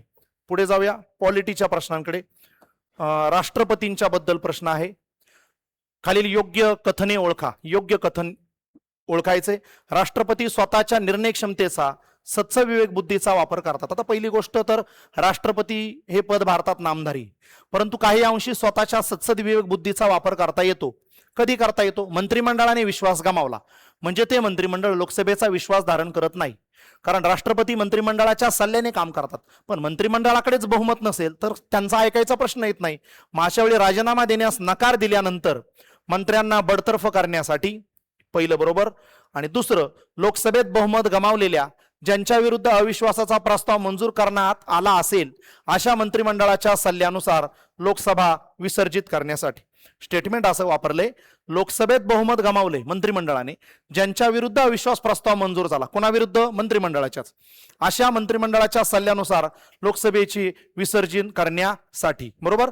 मग आता सगळ्यात महत्वाची गोष्ट आहे, जर त्या मंत्रिमंडळानं जर बहुमत गमावलेला असेल आणि मग त्या मंत्रिमंडळाच्या सल्ल्याचं ऐकून लोकसभा विसर्जित का करेल राष्ट्रपती? आजच्या वेळी राष्ट्रपती काय करतील? स्वतःच्या सत्सद विवेक बुद्धीचा वापर करतील. लोकसभेत बहुमत गमावलेल्या ज्यांच्या विरुद्ध अविश्वास प्रस्ताव मंजूर झालाय त्या मंत्रिमंडळाच्या सल्ल्यानुसार लोकसभा काय करण्यासाठी? विसर्जित करण्यासाठी. अशा वेळी राष्ट्रपती सत्सद विवेक बुद्धीचा वापर करतील, स्वतःच्या सत्सद विवेक बुद्धीचा वापर करतील. त्यामुळे या प्रश्नाचं उत्तर 3 असायला हवं, अ आणि ब दोन्ही विधाने. कारण त्या मंत्रिमंडळाच्या सल्ल्याचं काय ऐकतील राष्ट्रपती? स्वतःच्या मनाचं बुद्धी वापरतील, दुसऱ्याचं नाही ऐकणार. पुढचा क्वेश्चन 37 नंबर. खालीलपैकी कोणत्या व्यक्तीने लोकसभेच्या अध्यक्षाचं पद 2 वेळा भूषवलेलं नाही? मनोहर जोशी, शिवसेनेचे नेते, महाराष्ट्राचे माजी मुख्यमंत्री, 2000 सालाच्या आसपास लोकसभेचे अध्यक्ष होते अटल बिहारींच्या कार्यकाळामध्ये. M.A. अय्यंगार 2 वेळा होते लोकसभेचे. बलराम झाकड 2 वेळा होते. धिल्लो पण 2 वेळा होते. प्रश्नाचं उत्तर 4 पाहिजे. मनोहर जोशी हे 2 वेळा नव्हते, एकदाच होते. पुढचा प्रश्न, राज्यपालांना काही प्रकरणांमध्ये माफी देण्याचा, शिक्षा स्थगित करण्याचा, शिक्षा कमी करण्याचा किंवा कमी दर्जाची शिक्षा देण्याचा अधिकार आहे. कमी दर्जाची शिक्षा देण्याचा, तर तो अधिकार कोणता? राष्ट्रपतीचा क्षमादान कलम 100. राष्ट्रपतीचं क्षमादान जसं विचारले जातं कलम 72, तसं राज्यपालांचं क्षमादान कलम 161. त्यामुळे राज्यपालांचं क्षमादान कलम 161. प्रश्नाचं उत्तर 3 पाहिजे. पुढचा क्वेश्चन, संघ राज्य स्वरूपांचं वैशिष्ट्य कोणत्या मार्फत सिद्ध होतं? संघराज्य आणि एकात्मिक. संघराज्य म्हटलं की संघ आणि राज्य या दोघांमध्ये सत्ता विभागलेली असते, सत्ता बॅलन्स करते. आणि एकात्मिक म्हणजे सत्तेचं केंद्रीकरण होतं. संविधान श्रेष्ठ आहे, संविधान श्रेष्ठ आहे, दोघांना पण संविधान आहे, बरोबर. लिखित संविधान दोघांना पण आहे, पण एकच संविधान एकात्मिक आहे. पहिलं बरोबर आहे. अधिकारांचं विभाजन केलंय, बरोबर आहे. न्यायपालिका स्वतंत्र आहे. प्रश्नाचं उत्तर 4 पाहिजे, वरीलपैकी सर्व. पुढचा क्वेश्चन विचारलाय कोणत्या कलमाने सर्वोच्च न्यायालय उच्च न्यायालयाबद्दल, कोणत्या कलमानुसार सर्वोच्च न्यायालय आणि उच्च न्यायालयांना रिट्स काढण्याचा अधिकार मिळाला? कोणत्या कलमाने मिळाला? कलम 32 आणि 226 नुसार रिट्स जारी करण्याचा अधिकार मिळालेला आहे. म्हणजे काही प्रश्न सोपे होते, काही थोडेसे अवघड होते. 41 नंबर, भारतामधील खालीलपैकी कोणते मूलभूत अधिकार परकीय नागरिकांसाठी उपलब्ध आहेत? आता फक्त भारतीयांना उपलब्ध असणारे कोणते आहेत? 15, 16, 19, 29 आणि 30 हे फक्त भारतीयांना आहेत, बरोबर. मग आता तुम्हाला विचारलं अल्पसंख्याकांची भाषा, लिपी आणि यांच्या संस्कृतीचे संरक्षण, कलम 29 हे परकीयांना आहे का? नाहीयेत, फक्त भारतीयांना. धार्मिक व्यवहाराचे व्यवस्थापन हे मात्र आहे. ड उत्तरात पाहिजे. ड जर पाहिजे तर हा पर्याय गेला. क उत्तरात पाहिजे का? क फक्त भारतीयांसाठी, परकीयांसाठी नाही, फक्त भारतीय. मग क पाहिजे की नाही पाहिजे? नाही पाहिजे. प्राथमिक शिक्षणाचा अधिकार, कायद्यासमोर समानता संरक्षण, अ तर 14 दोघांना पण आहे. आपल्याला विचारलंय कोणते मूलभूत अधिकार परकीय नागरिकांसाठी उपलब्ध आहेत? ते असे नाही म्हणले की फक्त परकीयांसाठी, कारण फक्त परकीयांना तर कोणताच नाहीये. म्हणजे क पर्याय जर कट केला तर प्रश्नाचं उत्तर अ, ब आणि ड यायला हवं. अ, ब आणि ड.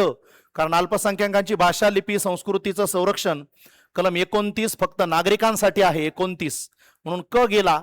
तर परकीय नागरिकांचे विचारलेत म्हणून अ, ब, ड उत्तर 4 नंबर यायला हवं. Okay, yes. पुढे, खालीलपैकी कोणत्या राज्यात आदिवासी कल्याणासाठी मंत्री यांचा उल्लेख भारतीय राज्यघटनेत करण्यात आलेला आहे? भारतीय संविधान कलम 164(1) नुसार ज्यावेळी मुख्यमंत्र्यांची आणि मंत्र्यांची नेमणूक होते त्यानुसार छत्तीसगड, झारखंड, ओडिसा आणि सोबतच मध्य प्रदेश राज्यामध्ये आदिवासी कल्याण मंत्र्याला अपॉइंट केलं जातं. अ, ब, क. बाकीचे तिथं मध्य प्रदेश नाहीच आहे, केरळ, कर्नाटक त्यात येतच नाही.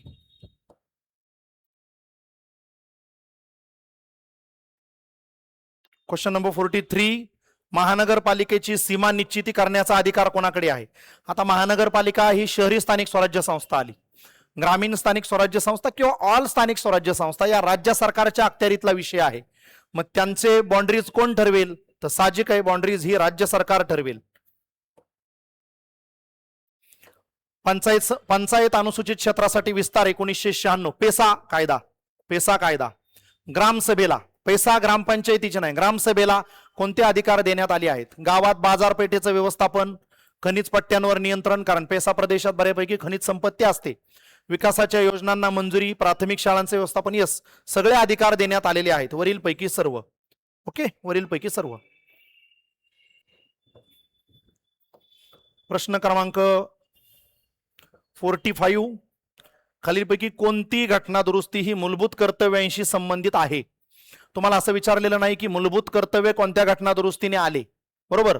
तर 42वी घटना दुरुस्ती पण मूलभूत कर्तव्यांशी संबंधित 80वी पण आहे, कारण 51(a)(k) हे पण आलेलं आहे. त्यामुळे प्रश्नाचं उत्तर अ आणि ड हवं.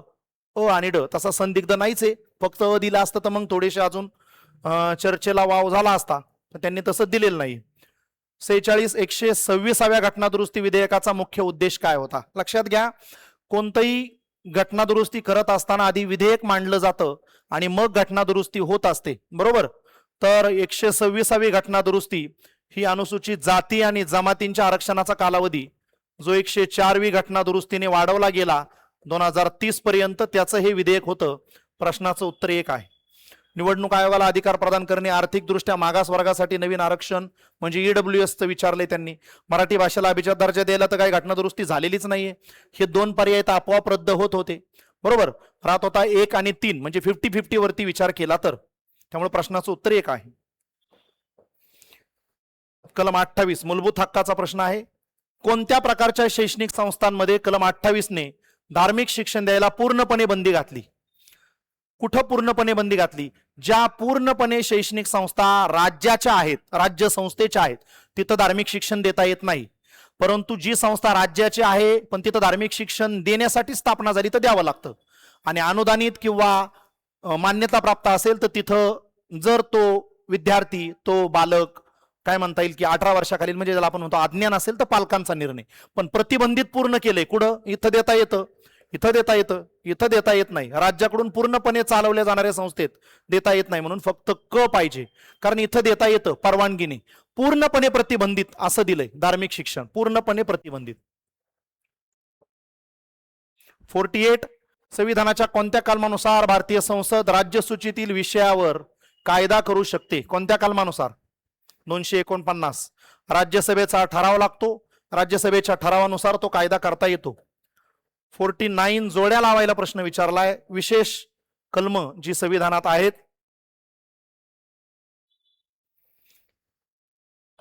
आणि यातलं गोवा, आय लव गोवा माहित असतं आपल्याला, आय लव गोवा. डचं 1, प्रश्नाचं उत्तर थेट 1 यायला पाहिजे. अनेक वेळा मी त्याचं सांगत असतो, I love Goa, I love Goa, बरोबर. त्यामुळे आय, त्याचं उत्तर डायरेक्ट गोव्याला पाहिजे. येस. आणि नागरिकत्वाचा प्रश्न होता, पाकिस्तानातून स्थलांतरण करून भारतात आलेल्या विवक्षित व्यक्तीचे नागरिकत्वाचे हक्क याबाबत योग्य विधान ओळखा. जी व्यक्ती पाकिस्तानात समाविष्ट झाली, त्या राज्यक्षेत्रातून पाकिस्तानातून परत भारतात आली, तर त्याला भारताच्या संविधानाच्या प्रारंभी नागरिकत्व द्यावं. कधी? जर तिच्या मातापित्यांपैकी, तिच्या आजोबांपैकी कोणाचाही भारत सरकार कायदा 1935 मध्ये व्याख्या केलेल्या भारतात जन्मलेला असेल, बरोबर आहे. जर अशी व्यक्तीने 19 जुलै 1948 पूर्वी, आता ही तारीखच का दिलेली होती? ती याच्यासाठी दिली होती की जो स्वातंत्र्याचा कायदा केला होता भारत स्वातंत्र्याचा, तिथून पुढे 1 वर्ष व्हॅलिडिटी होती. याप्रमाणे स्थलांतर केलं असेल तर तिथून पुढे. आणि त्याच्या पूर्वी आलेली व्यक्ती, जी व्यक्ती 19 जुलै 1948 नंतर आली, त्याला मग इथल्या नोंदणी अधिकाऱ्याकडे नाव नोंदवावं लागत होतं. ती तरतूद इथं नाहीच आहे, अजून एक तरतूद याच्यात आहे. म्हणून या प्रश्नाचं उत्तर 3 असं असायला हवं.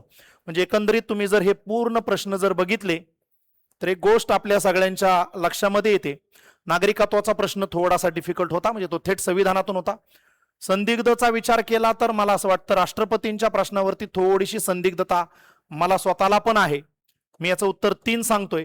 परंतु लोकसभेत बहुमत गमावलंय, ज्याच्या विरुद्ध अविश्वासाचा प्रस्ताव मंजूर झाला असेल अशा मंत्रिमंडळाच्या सल्ल्यानुसार लोकसभा विसर्जित करायला, त्याचा अँगल पेपर सेटरने जर असा घेतला असेल की मग मंत्रिमंडळाच्या सल्ल्याची गरज नाहीये, तर मी जो अँगल लावला त्यानुसार उत्तर 3 यायला हवं. पण तो अँगल नसेल तर मग उत्तर 1 असेल, तो नसेल तर मग 3 असेल.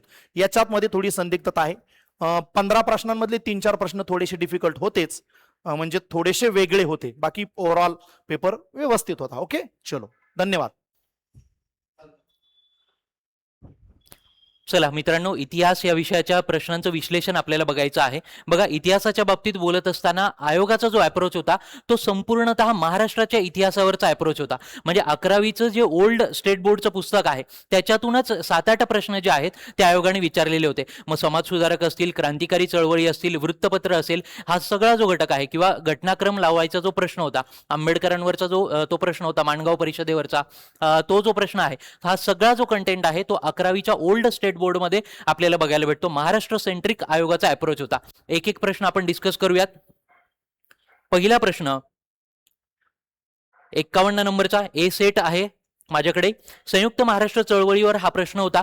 याच्यात काय दिलेलं होतं की संयुक्त महाराष्ट्र चळवळीच्या काळात भाषिक आणि सांस्कृतिक आधारावर नव्या प्रांतांची निर्मिती करावी, अशा स्वरूपाचा जो घटक आयोगाने दिलेला होता. आणि पंतप्रधान पंडित नेहरू यांचे काय विचार होते, त्यांनी काय काय केलेलं होतं की काय विचार असावा किंवा त्याचे निकष काय असावे, ह्याच्यावरचा आयोगाने हा प्रश्न विचारलेला होता. मग या प्रश्नाचं उत्तर काय येणार आहे मित्रांनो? पर्याय क्रमांक 1 क आणि अ अशा स्वरूपाचं याचं उत्तर येणार आहे.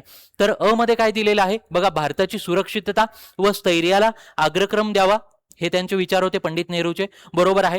त्यानंतरचा घटक आहे ते म्हणजे क स्टेटमेंटमध्ये काय दिलेलं आहे, प्रांतरचना करताना भाषा हा निर्णायक व मुख्य आधार समजता कामा नये. म्हणजे जो बेसिक आहे, बेसिक जे आहे ते भाषा हा घटक ठेवू नका, अशा स्वरूपाचे विचार पंडित नेहरूंनी मांडलेले आपल्याला दिसतात. म्हणून पर्याय क्रमांक 1 या प्रश्नाचं बरोबर उत्तर येणार आहे. बी स्टेटमेंटमध्ये काय दिलेलं आहे, का चुकलेलं आहे, भाषेच्या आधारे प्रांतांची निर्मिती करणे राष्ट्रहिताच्या दृष्टीने इष्ट नाही. बघा, त्यांनी काय निकष जोडलेले होते होते अशा स्वरूपाचा प्रश्न आपल्याला दिलेला होता.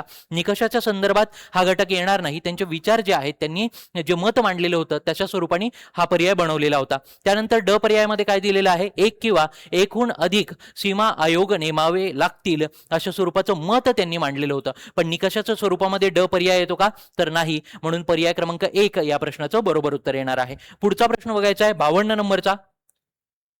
बघा या प्रश्नामध्ये काय दिलेलं आहे, राजश्री शाहू महाराजांच्या शैक्षणिक धोरणांबाबत खालीलपैकी कोणती विधानं योग्य आहेत. बघा राजश्री शाहू महाराजांवर प्रश्न विचारण्याची टेंडन्सी आयोगाची आहे, पण या पेपरमध्ये आयोगाने 2 ते 3 प्रश्न जे आहेत ते राजश्री शाहू महाराजांवर विचारलेले आहेत. 2 डायरेक्टली आहेत आणि एक मूकनायक संबंधितला जो प्रश्न आहे तो पण राजश्री शाहू महाराजांच्या याच्यातच कन्सिडर करू शकतो आपण, तसा तो वृत्तपत्रांमधला प्रश्न आहे. पण 3 जे प्रश्न आहेत ते राजश्री शाहू महाराजांवर बघायला भेटतात. मग या प्रश्नाचं उत्तर काय येणार आहे मित्रांनो, अ आणि ड बरोबर अशा स्वरूपाचं ह्याचं उत्तर येणार आहे. पहिल्या पर्यायामध्ये काय दिलेलं आहे, अ घटकामध्ये काय दिलेलं आहे, मागासवर्गीय व वंचित घटकांच्या शिक्षणासाठी त्यांनी विशेष सवलती व वसतिगृह सुरू केले. आपल्याला माहिती आहे की त्यांनी विविध प्रकारचे हॉस्टेल्स काढलेले होते. ते हॉस्टेल्स कशासाठी होते, तर मागास आणि वंचित घटकासाठी होते. सगळ्याच घटकांसाठी त्यांनी काढलेले दिसतात, परंतु ए स्टेटमेंट जे आहे ते या ठिकाणी बरोबर आहे. मग बी स्टेटमेंटमध्ये काय दिलेलं आहे, त्यांनी शिक्षण व्यवस्था फक्त शब्द दिलेला आहे, फक्त उच्चवर्णीय समाजापुरती मर्यादित ठेवली. बघा अ आणि ब स्टेटमेंटमध्ये काय आहे, आपल्याला कॉन्ट्रडिक्टरी पार्ट दिसतो. अ काय सांगता आहे, त्यांनी सगळ्या घटकांसाठी कार्य केलेलं आहे आणि ब स्टेटमेंटमध्ये काय सांगितलेलं आहे आयोगाने, फक्त हाय क्लास सोसायटी जी आहे त्यांच्यासाठी त्यांनी कार्य केलेलं आहे. म्हणून ब स्टेटमेंट जे आहे ते चुकीचं ठरतं. पर्याय क्रमांक जर सगळे बघितले, 4ही पर्याय बघितले तर ब योग्य दिलेला आहे आयोगाने. योग्य आपल्याला निवडायचं आहे म्हणून योग्य आयोगाने दिलेलं आहे. म्हणजे एलिमिनेशन टेक्निक वापरली तरी मी 1 नंबरच्या पर्यायापर्यंत आपोआप पोहोचणार आहे. मग क स्टेटमेंटमध्ये काय दिलेलं आहे, प्राथमिक शिक्षण सक्तीचे करण्यास त्यांनी विरोध केला. बघा विरोध केलेला नव्हता त्यांनी. ऍक्च्युली बडोदा संस्थानानंतरचं जे संस्थान होतं ज्यांनी प्राथमिक शिक्षण सक्तीचं केलेलं होतं ते कुठलं संस्थान होतं, तर कोल्हापूर संस्थान आपल्याला बघायला भेटतं. आणि त्या काळी राजश्री शाहू महाराज हे काय होते, हे त्या संस्थानाचे हेड होते. म्हणून पर्याय क्रमांक क पण चुकलेला आहे. ड पर्यायामध्ये शिक्षणाचा प्रसार हा सामाजिक समतेचा मुख्य मार्ग आहे असा त्यांचा ठाम विश्वास होता. बघा अ आणि ड स्टेटमेंट काय आहे, प्लेन स्टेटमेंट आयोगाने इथं दिलेले आहेत. म्हणून पर्याय क्रमांक 1 या प्रश्नाचं बरोबर उत्तर आहे. लॉजिकली जरी हा प्रश्न सोडवला असता तरी बरोबर येण्याची शक्यता जास्त होती. 53 नंबरचा प्रश्न, खालीलपैकी कोणती विधाने सेनापती बापट यांच्या संबंधात बरोबर आहेत. बघा महाराष्ट्रातले समाजसुधारक या घटकाखाली घ्या, नाहीतर क्रांतिकारक चळवळी या घटकाखाली घ्या, सेनापती बापट दोन्हीकडेही आपल्याला बघायला भेटतात. मग या प्रश्नाचं बरोबर उत्तर काय येणार आहे मित्रांनो, पर्याय क्रमांक 4 ब आणि ड बरोबर अशा स्वरूपाचं या प्रश्नाचं उत्तर येणार आहे. त्याचं कारण काय मित्रांनो, ए स्टेटमेंटमध्ये दिलेलं आहे सेनापती बापट यांनी इंजिनियर होण्यासाठी मुंबई विद्यापीठाची शिष्यवृत्ती घेतली नाही अशा स्वरूपाचा शब्द इथं आयोगाने टाकलेला आहे. तर हे नाही जो शब्द आहे तो चुकीचा आहे मित्रांनो. त्यांनी अशा मुंबई विद्यापीठाची शिष्यवृत्ती घेतलेली होती, स्वीकारलेली होती आणि ती घेऊनच ते काय केलेलं होतं, इंग्लंडला गेलेले होते आणि तिथून पुढे त्यांचा पॅरिसचा प्रवास चालू झालेला होता जिथं त्यांनी बॉम्ब बनवायची टेक्निक आत्मसात केलेली होती. म्हणून पर्याय क्रमांक अ जे आहे ते चुकीचं ठरणार आहे. त्यानंतरचा घटक आहे सेनापती बापट यांनी सावरकरांची प्रभावी वाणी व तेजस्वी लेखणी घेऊन नेतृत्व केले. ठीक आहे, थोड्या वेळासाठी साईडला ठेवूयात आपण हा घटक, हा बरोबर आहे पण थोड्या वेळासाठी साईडला ठेवूयात. त्याच्यानंतर सेनापती बापट हे सावरकरांपेक्षा वयाने लहान नव्हते मित्रांनो, मोठे होते. 3 वर्षांचा त्यांच्यात एज गॅप होता. एज गॅप हा काय होता, सेनापती बापट हे मोठे होते सावरकरांपेक्षा, म्हणून क पर्याय जो आहे तो चुकीचा ठरणार आहे. आणि ड पर्यायामध्ये काय, सेनापती बापट भारतात परतले ते 2 पिस्तुले व बॉम्ब बनवण्याचे तंत्रज्ञान घेऊनच. आपल्याला हा घटक माहिती आहे की त्यांनी बॉम्ब बनवण्याचं प्रशिक्षण जे आहे ते रशियन व्यक्तीकडून घेतलेलं आपल्याला दिसतं. तर हा ड पर्याय जो आहे तो बरोबर आहे. आणि ब पर्याय याच्यामध्ये प्लेन स्टेटमेंट आयोगाने दिलेला आहे आणि आपल्याला पर्याय जर बघितले तर तशाच स्वरूपाचे पर्याय आपल्याकडे आहेत. म्हणून पर्याय क्रमांक 4 या प्रश्नाचं बरोबर उत्तर येणार आहे. पुढचा प्रश्न 54 नंबरचा, शाहू महाराजांनी अर्थसहाय्य केलेल्या मूकनायक या पाक्षिकाचे संपादक कोण होते. बघा मूकनायक आपल्याला माहित असतं की डॉक्टर बाबासाहेब आंबेडकर यांनी चालू केलेलं हे पाक्षिक आहे. पाक्षिक म्हणजे काय, 15 दिवसांनी प्रकाशित होणारं हे वृत्तपत्र आहे. तर ह्याचं संपादक पद कोणी भूषवलेलं होतं, तर डॉक्टर बाबासाहेब आंबेडकर नाही मित्रांनो. ह्याचं उत्तर काय येणार आहे, पर्याय क्रमांक 2 पांडुरंग नंदराम भटकर यांच्याकडे ही जिम्मेदारी डॉक्टर बाबासाहेब आंबेडकरांनी दिलेली आपल्याला बघायला भेटते. म्हणून पर्याय क्रमांक 2 या प्रश्नाचं बरोबर उत्तर येणार आहे.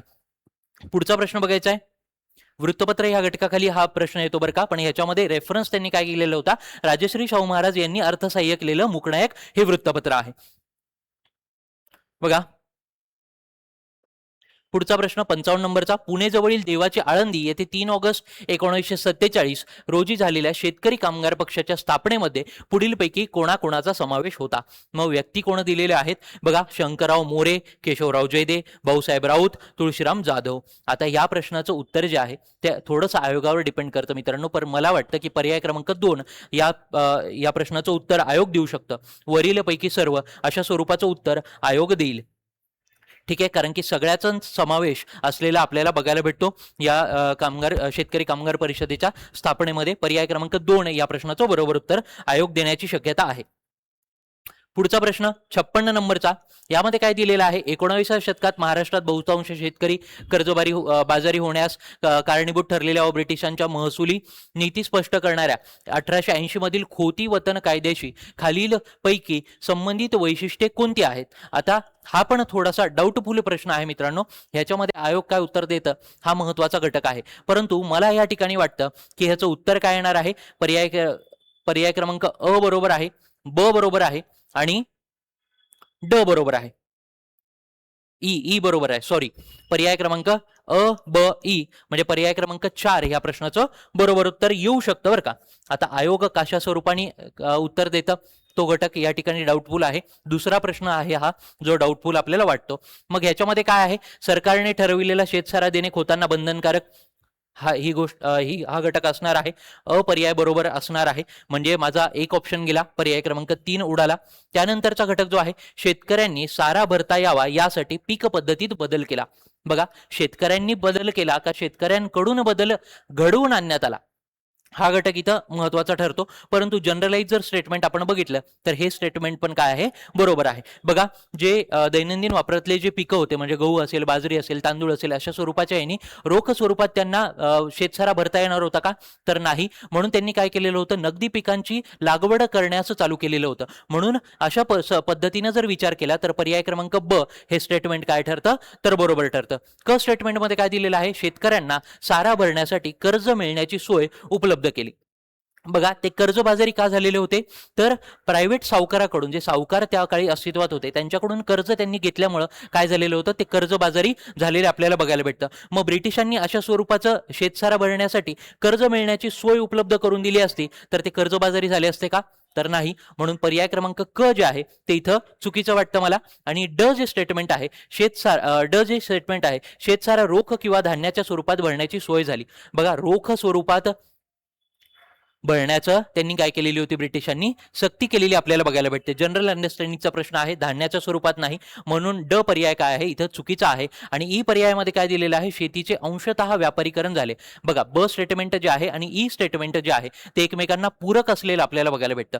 व्यापारीकरण कधी झालं, की जेव्हा नगदी पिकं घेण्याची सुरुवात झालेली होती तेव्हा शेतीचं व्यापारीकरण होण्याची सुरुवात झालेली होती. म्हणजेच पर्याय क्रमांक 4 या प्रश्नाचं बरोबर उत्तर येणार आहे. अ, ब आणि ई हे जे पर्याय आहेत ते जास्त मोस्ट करेक्ट वाटतात, म्हणून पर्याय क्रमांक 4 या प्रश्नाचं बरोबर उत्तर आहे.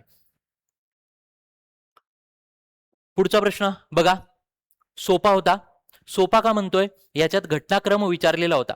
आयोगाची इथून मागची जर क्वेश्चन पेपर आपण काढून बघितले मित्रांनो तर आयोगाने एकाच वर्षातल्या 4 घटना विचारलेल्या आपल्याला दिसतात. पण इथं आयोगाने काय केलेलं आहे, तर 2-2, 3-3 वर्षांनी ज्या घटना झालेल्या आहेत त्यांचा आपल्याला रेफरन्स विचारलेला आहे, तो घटनाक्रम आपल्याला सांगायला लावलेला आहे. म्हणून हा प्रश्न काय आहे, तर तो सोप्या पद्धतीचा आपण म्हणू शकतो. मग सर्वात पहिल्यांदा जी घटना झालेली होती ती घटना कुठली होती मित्रांनो, तर पर्याय क्रमांक क, माणगाव जी परिषद होती ती कधी झालेली होती, तर 1920 मध्ये झालेली होती.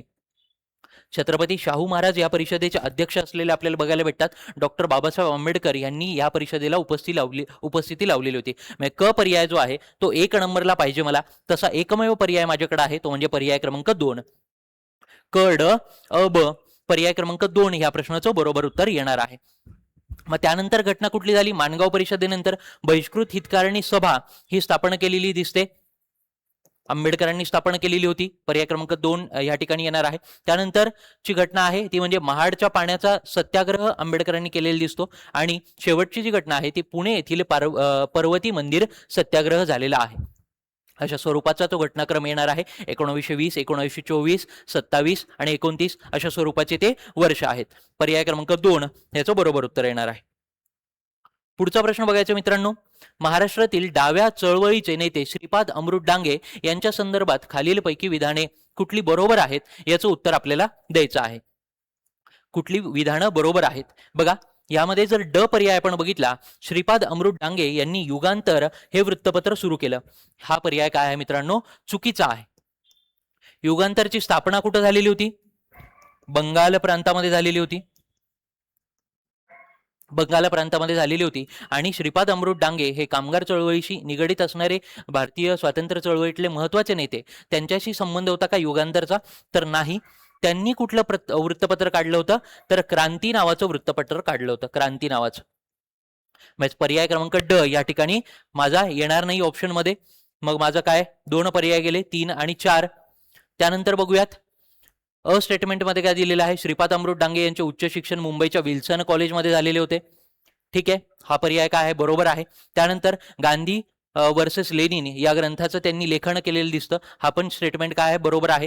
क स्टेटमेंटमध्ये काय दिलेलं आहे, श्रीपाद अमृत डांगे यांनी कामगारांचे संघटन करून कामगारांच्या चळवळी उभारल्या. प्लेन स्टेटमेंट दिलेलं आहे मित्रांनो, प्लेन स्टेटमेंट दिलेलं आहे. हे स्टेटमेंट काय आहे, बरोबर आहे. म्हणजे पर्याय क्रमांक अ ब क हे जे 3 स्टेटमेंट आहेत ते बरोबर दिलेले आहेत. म्हणजे पर्याय क्रमांक 2 या प्रश्नाचं बरोबर उत्तर येणार आहे.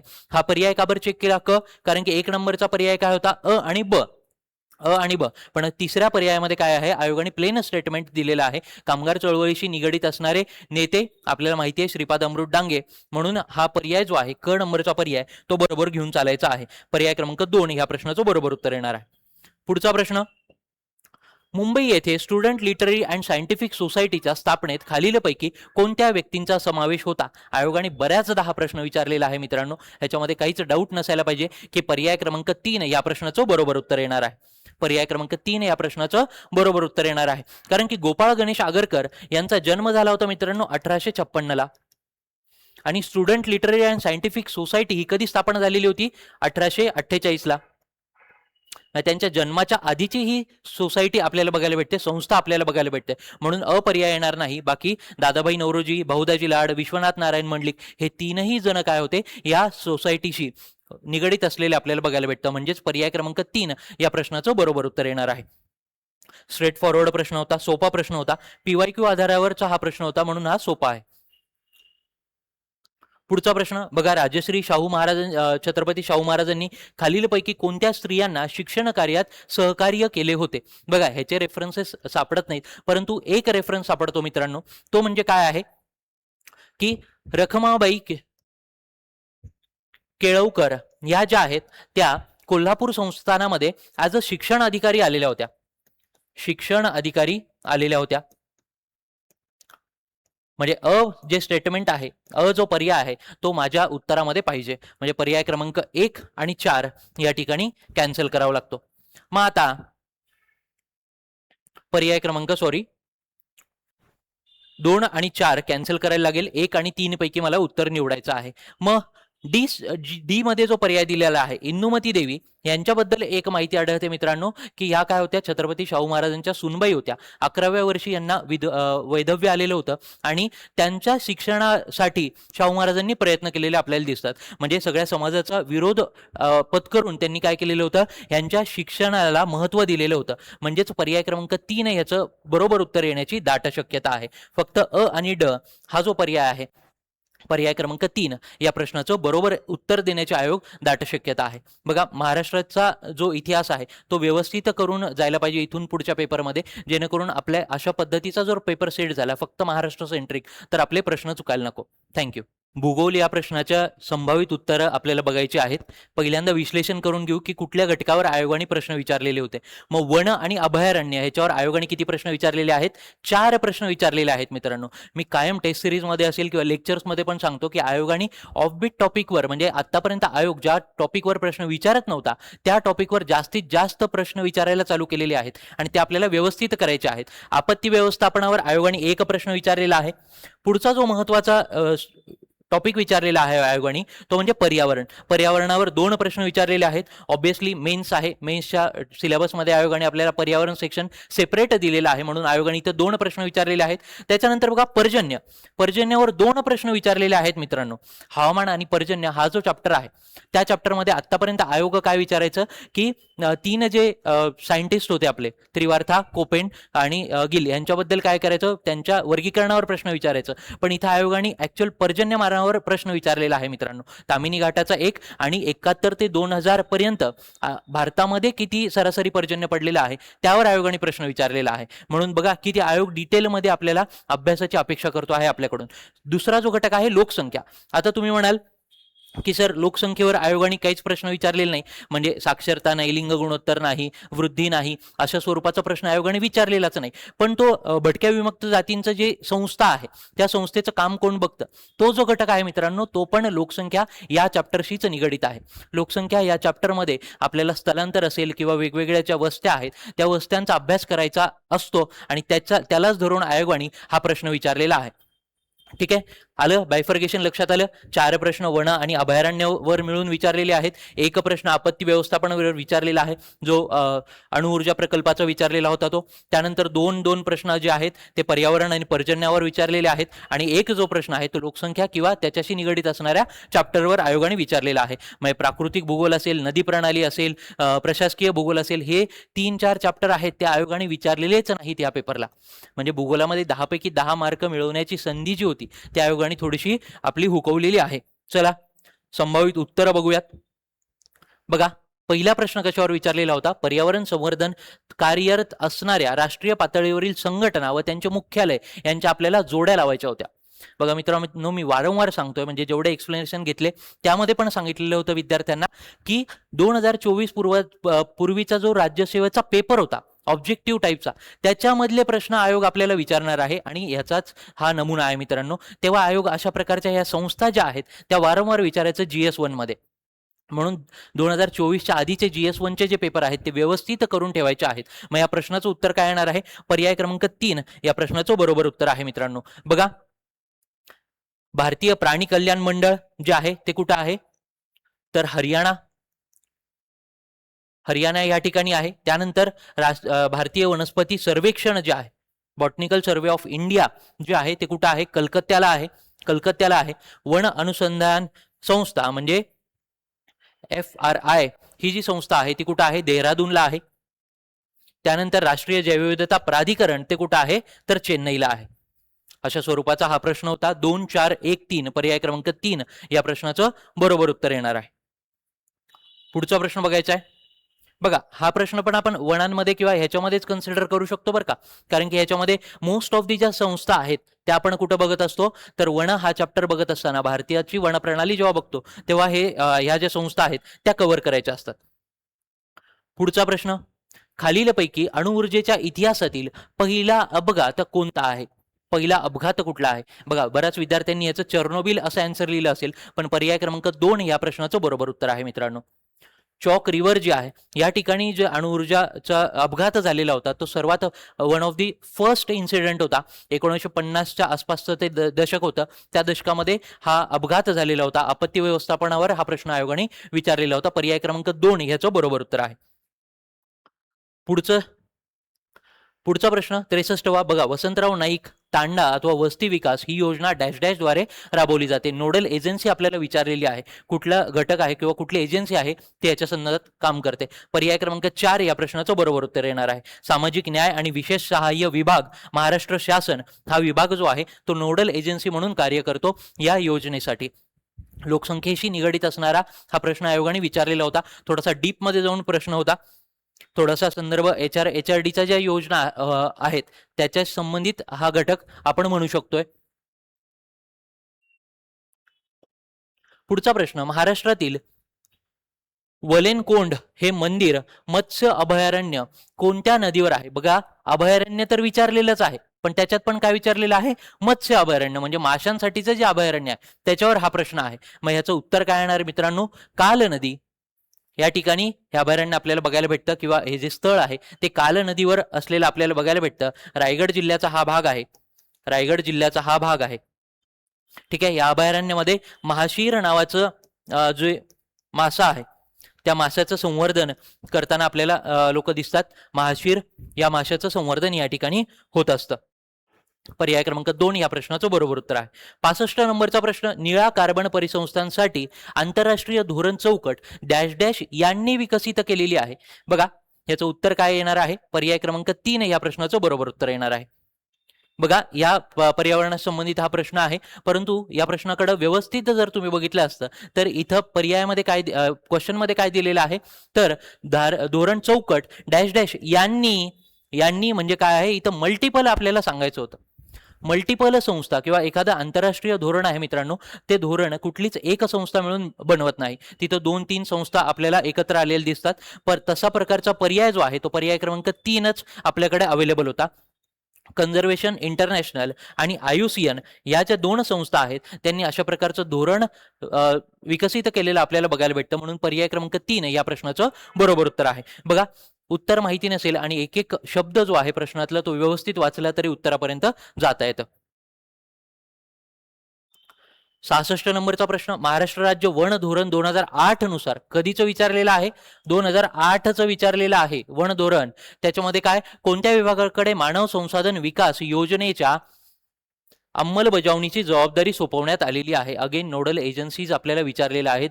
वन धोरण 2008चं विचारलेलं आहे. एवढ्या डिटेलमध्ये अभ्यास जेव्हा आपण मेन्सला जातो तेव्हा करून ठेवायचा असतो. याचं वरीलपैकी सर्व पर्याय क्रमांक 4 असं आयोग उत्तर देणार आहे. पर्याय क्रमांक 4 याचं बरोबर उत्तर येऊ शकतं. वन विभाग आहे, वन विकास महामंडळ आहे आणि सामाजिक वनीकरण विभाग आहे. या तीनही संस्था त्याच्याशी निगडीत असलेल्या आपल्याला दिसतात. पुढचा प्रश्न बघूयात 67 नंबरचा. बघा काय विचारले, अभयारण्य विचारले आणि विभाग, अभयारण्यांची संख्या आपल्याला निवडायची आहे. विभाग दिले आहेत महाराष्ट्रातले आणि त्याची संख्या आपल्याला निवडायची आहे. तर पर्याय क्रमांक 2 या प्रश्नाचं बरोबर उत्तर येणार आहे. पर्याय क्रमांक 2 म्हणजे कोकणात जर बघितलं आपण तर 4 अभयारण्यांची संख्या आपल्याला बघायला भेटते. खानदेशमध्ये जर गेलो, खानदेशमध्ये 2 अभयारण्यांची संख्या आहे. विदर्भ हा जो घटक आहे, आता विदर्भामध्ये लक्षात घ्या बरं का, विदर्भ म्हणजेच अमरावती प्रशासकीय विभाग आणि नागपूर प्रशासकीय विभाग यांचं कंबाईन करून विदर्भ बनत असतो. मग त्या विदर्भामध्ये काय आहे, सर्वात जास्त अभयारण्यांची संख्या आपल्याला बघायला भेटते 15 अभयारण्य. आणि पश्चिम महाराष्ट्र जो आहे, पुणे प्रशासकीय विभाग जो आहे त्यामध्ये 10 अभयारण्यांची संख्या आपल्याला बघायला भेटते. पर्याय क्रमांक 2 या प्रश्नाचं बरोबर उत्तर आहे. जर तुम्ही विदर्भ हा घटक व्यवस्थित कन्सिडर केला असता तर आपल्याला माहिती आहे की विदर्भामध्ये बरेचसे टायगर रिझर्व्स आहेत किंवा काय नॅशनल पार्क्स आहेत, अभयारण्यांची संख्या जास्त आहे. परंतु तुम्हाला एक गोष्ट क्लिक व्हायला पाहिजे होते, विदर्भ, अमरावती आणि नागपूर या 2 विभागांना मिळून विदर्भ हा घटक किंवा प्रादेशिक विभाग बनत असतो आणि तिथं ऑब्व्हियसली काय आहे, अभयारण्यांची संख्या जास्त येणार आहे. म्हणजे कचं 4 लावलं असतं तरी 2 ऑप्शन तुमचे एलिमिनेट झाले असते. 2 कशाला, डायरेक्ट उत्तर आलं असतं. कचं 4 असणारा एकमेव पर्याय इथं उपलब्ध आहे, म्हणजे पर्याय क्रमांक 2 डायरेक्टली तुमचं उत्तर आलं असतं. थोडंसं लॉजिक आणि थोडासा अभ्यास या ठिकाणी महत्वाचा होता. पुढचा प्रश्न बघा, पश्चिम घाट विकास कार्यक्रमाची खालीलप्रमाणे उद्दिष्टे, प्रमुख उद्दिष्टे ठरविण्यात आलेली आहेत. कुठला कार्यक्रम आहे? पश्चिम घाट विकास कार्यक्रम. आता बघा हा जो प्रश्न आहे हा थोडासा डाऊटफुल आहे भूगोलामधला, कारण की याच्यामध्ये काय दिलेलं आहे बघा, बी स्टेटमेंटमध्ये काय दिलेलं आहे, या क्षेत्रातील वंशाचे जतन करणे. आता इंग्लिशमध्ये जर वाचलं आपण तर हेरिटेज हा शब्द दिलेला आहे, आयोगाने हेरिटेज हा शब्द दिलेला आहे. पर्यावरण आपल्याला काय करायचं आहे, कन्झर्वेशन या ठिकाणी करायचं आहे. मग हेरिटेज हा घटक त्यामध्ये येतो का नाही याचं उत्तर आता आयोगच देणार आहे आपल्याला. माझ्याकडून तर आयोग उत्तर काय देईल हे सांगण्याचा प्रयत्न, पर्याय क्रमांक 4 अशा पद्धतीचं उत्तर आयोग आपल्याला देऊ शकतं. पर्याय क्रमांक 4 देईल किंवा पर्याय क्रमांक 3 देईल. या प्रश्नाचं उत्तर एक तर 3 किंवा 4, मोस्ट प्रोबेबली जे आहे ते 4 उत्तर देण्याची आयोगाची शक्यता जास्त आहे, आयोगाचा मागचा ट्रेंड बघितला तर. परंतु 3 पण उत्तर आयोग देऊ शकतं. हा थोडासा डाऊटफुल प्रश्न या ठिकाणी म्हणू शकतो आपण. पुढचा प्रश्न बघा 69 नंबरचा प्रश्न, अत्यंत वाईट असा हा प्रश्न आहे. वाईट म्हणण्यापेक्षा एकदम कठीण हा प्रश्न आहे. म्हणजे काय विचारलेलं आहे, एक तर पर्जन्यमानाची एक्झॅक्ट आकडेवारी ॲव्हरेज आपल्याला सांगायचं आहे आणि 1971 ते 2000 मध्ये कुठं भारतामध्ये किती सरासरी पर्जन्य किंवा वार्षिक पर्जन्य पडलं ह्याचं उत्तर आपल्याला द्यायचं आहे. बघा ह्याचं उत्तर काय येणार आहे, मग पर्याय क्रमांक 3 ह्याचं उत्तर येणार आहे. 1160.1 mm एवढं पर्जन्य जे आहे ते भारतामध्ये 1971 ते 2000 या कालखंडामध्ये पडलेलं आहे. हा प्रश्न विचारण्याचं कारण काय आहे मित्रांनो, IMD जी संस्था आहे भारतामधली, IMD जी संस्था आहे तिने रिसेंटलीच काय केलेलं होतं तर तिची आकडेवारी जी आहे ती पब्लिश केलेली होती आणि त्याच्यातलाच घटक आयोगाने इथं विचारलेला आहे. पण एवढ्या डिटेलमध्ये आयोगाने प्रश्न विचारू नये अशी तरी अपेक्षा आहे, कारण की एवढा फॅक्च्युअल कंटेंट कोणाचाच पाठ असणं शक्य नाही. हा प्रश्न तुक्का मारून बरोबर आला तर आला, नाहीतर ठीक आहे, इट्स ओके. 70 नंबरचा प्रश्न, खालील विधानांचा विचार करा. महाराष्ट्रातील आता पर्जन्यमानावरचा हा प्रश्न आहे. अगेन ह्याच्यात काय विचारलेलं आहे मित्रांनो, तामिनी हे भारतातील सर्वाधिक पाऊस पडणाऱ्या ठिकाणांपैकी एक आहे. ठीक आहे, अ पर्यायामध्ये असं दिलेलं आहे. ब पर्यायामध्ये काय दिलेलं आहे, हे ठिकाण पश्चिम घाटाच्या वात सन्मुख बाजूला असल्याने मुसळधार पाऊस पडतो. बघा, प्रथम दर्शनी हा जो पर्याय आहे तो बरोबर वाटू शकतो मित्रांनो, परंतु लक्षात घ्या की हे जे तामिनी घाट आहे, आता पावसाळ्याच्या दिवसांमध्ये आपण बरेच जण फिरायला जातो त्या ठिकाणी, परंतु भूगोलाच्या दृष्टीने आपण जर अभ्यास केला तर वात सन्मुख बाजूला नाहीये, वात विनमुख म्हणजे स च्या जागी काय पाहिजे होतं, वात विनमुख म्हणजे पर्जन्य छायेच्या प्रदेशामध्ये असून सुद्धा तामिनीमध्ये काय पडतं तर जास्त प्रमाणात पाऊस पडताना आपल्याला दिसतो. म्हणजे ब स्टेटमेंट काय आहे या ठिकाणी चुकीचं आहे. आणि क स्टेटमेंटमध्ये काय दिलेलं आहे की 5000 mm पेक्षा जास्त सरासरी पडणाऱ्या 14 ठिकाणांपैकी 10 ठिकाणे ही कुठे आहेत, महाराष्ट्रात आहेत. प्लेन स्टेटमेंट आहे, म्हणजे अ आणि क हे जे स्टेटमेंट आहे ते प्रॉपरली बरोबर आहे, एकदम बरोबर आहे. ब स्टेटमेंट जे आहे ते चुकलेलं आहे. म्हणजे आयोग पर्याय क्रमांक 3 हा ऑप्शन इथं देऊ शकतो. पर्याय क्रमांक 3 हा ऑप्शन देऊ शकतो. कदाचित आयोगाचा जर ट्रेंड बघितला तर एवढा बारीक अभ्यास जर आयोगाने करून हा प्रश्न टाकलेला नसेल, त्यांनी प्लेन स्वरूपाचा हा प्रश्न टाकलेला असेल, जशाच तसे स्टेटमेंट्स कुठल्या पुस्तकातून उचललेले असतील, तर पर्याय क्रमांक 4 हे पण उत्तर देण्याची शक्यता आहे. म्हणजे अगेन हा दुसरा डाऊटफुल प्रश्न आहे. डाऊटफुल नाहीये, मला तर वाटतं पर्याय क्रमांक 3 हेच उत्तर देईल, कारण की तिथं कॉन्ट्राडिक्टरी पार्ट आहे. त्यामुळेच आयोगाने अशा स्वरूपाचा प्रश्न फ्रेम केलेला दिसू शकतो. म्हणजेच पर्याय क्रमांक 3 मोस्ट प्रोबॅबली 95% पर्याय क्रमांक 3 उत्तर असेल, किंवा पर्याय क्रमांक 4 पण आयोग उत्तर देऊ शकतं. ठीक आहे, भूगोलाच्या 10 पण प्रश्नांचं विश्लेषण झालेलं आहे. थँक्यू.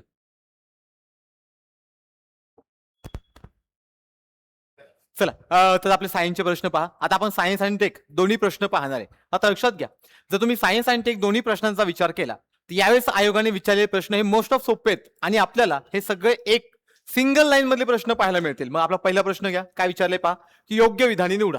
सो पहिलं विधान पहा काय म्हटलेलं आहे की मानवी डोळ्यातील पारदर्शक स्फटिकमय भिंग हे दुहेरी अंतर्वक्र भिंग असते. तर नाही, हे विधान आपल्या इथे कसं पाहायला मिळतं, चुकीचं पाहायला मिळतं. त्याचबरोबर जर आपण पुढच्या विधानाकडे गेलो तर पुढच्या विधानामध्ये काय म्हटले पहा की ते दुहेरी अंतर्वक्र भिंग, ते दुहेरी अंतर्वक्र भिंग वास्तविक आणि उलटी प्रतिमा तयार करते. सो आपला डोळा कधी उलटी प्रतिमा तयार करतो का नाही, हा नेहमी इरेक्ट इमेज तयार करतो. त्यामुळे हे पण विधान कसं पाहायला मिळतं तर चुकीचं पाहायला मिळतं. पुढे या की मानवी डोळ्यातील पारदर्शक स्फटिकमय भिंग हे दुहेरी बहिर्वक्र भिंग असते. यस, तर तुम्ही हे पाहिलं तर हे तुम्हाला कॉन्केव्ह आकाराचं पाहायला भेटेल, सॉरी कॉन्व्हेक्स आकाराचं पाहायला भेटेल. म्हणजेच काय पाहायला भेटेल तर बहिर्वक्र भिंग पाहायला भेटेल. आणि जर आपण यांना बहिर्वक्र पाहत असेल तर हे विधान काय झालं बरोबर. शेवटी काय म्हणते पहा की ते दुहेरी बहिर्वक्र भिंग आभासी व सरळ प्रतिमा तयार करते.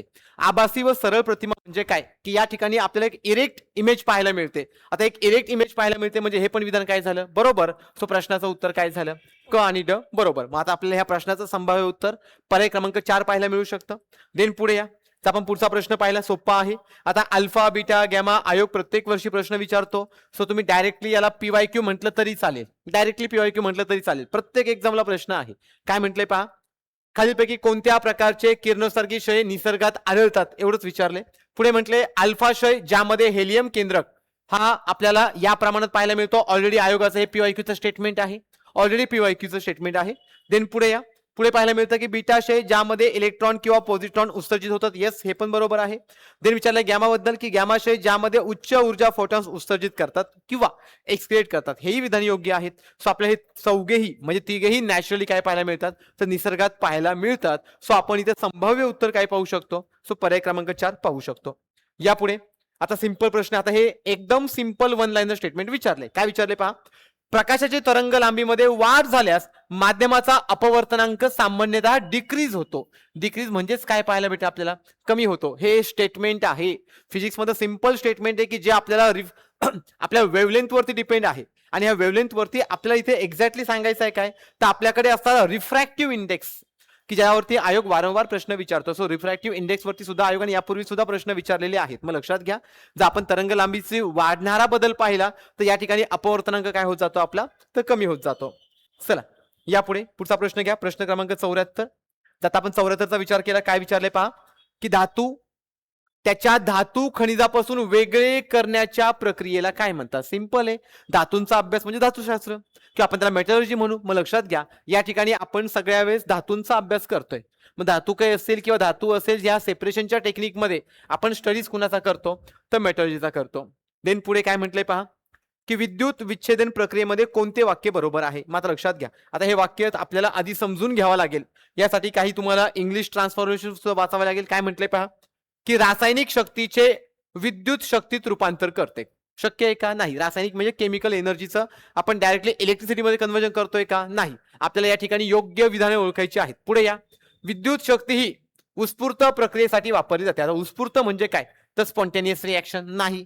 आता आपण जर विद्युत शक्ती पाहिली, ही कंटिन्युअसली स्पॉन्टेनियस रिएक्शन देते का, नाही, ही नॉन स्पॉन्टेनियस देते. सो हे पण विधान कसं पाहायला भेटेल, तर या ठिकाणी चुकीचं. पुढे म्हटलं, विद्युत शक्ती ही उत्स्फूर्त म्हणजे नॉन स्पॉन्टेनियस प्रक्रियेसाठी वापरली जाते. हे विधान कसं पाहायला भेटेल, योग्य. का प्रश्नामध्ये आपल्याला विच्छेदन प्रक्रियेमध्ये विचारलंय, सो त्यांच्या रिगार्डिंग हे विधान कसं असेल, तर योग्य. आणि शेवटी काय म्हटलंय पहा, की विद्युत शक्ती ही उत्स्फूर्त व उत्स्फूर्त प्रक्रियेसाठी वापरली जाते, नाही.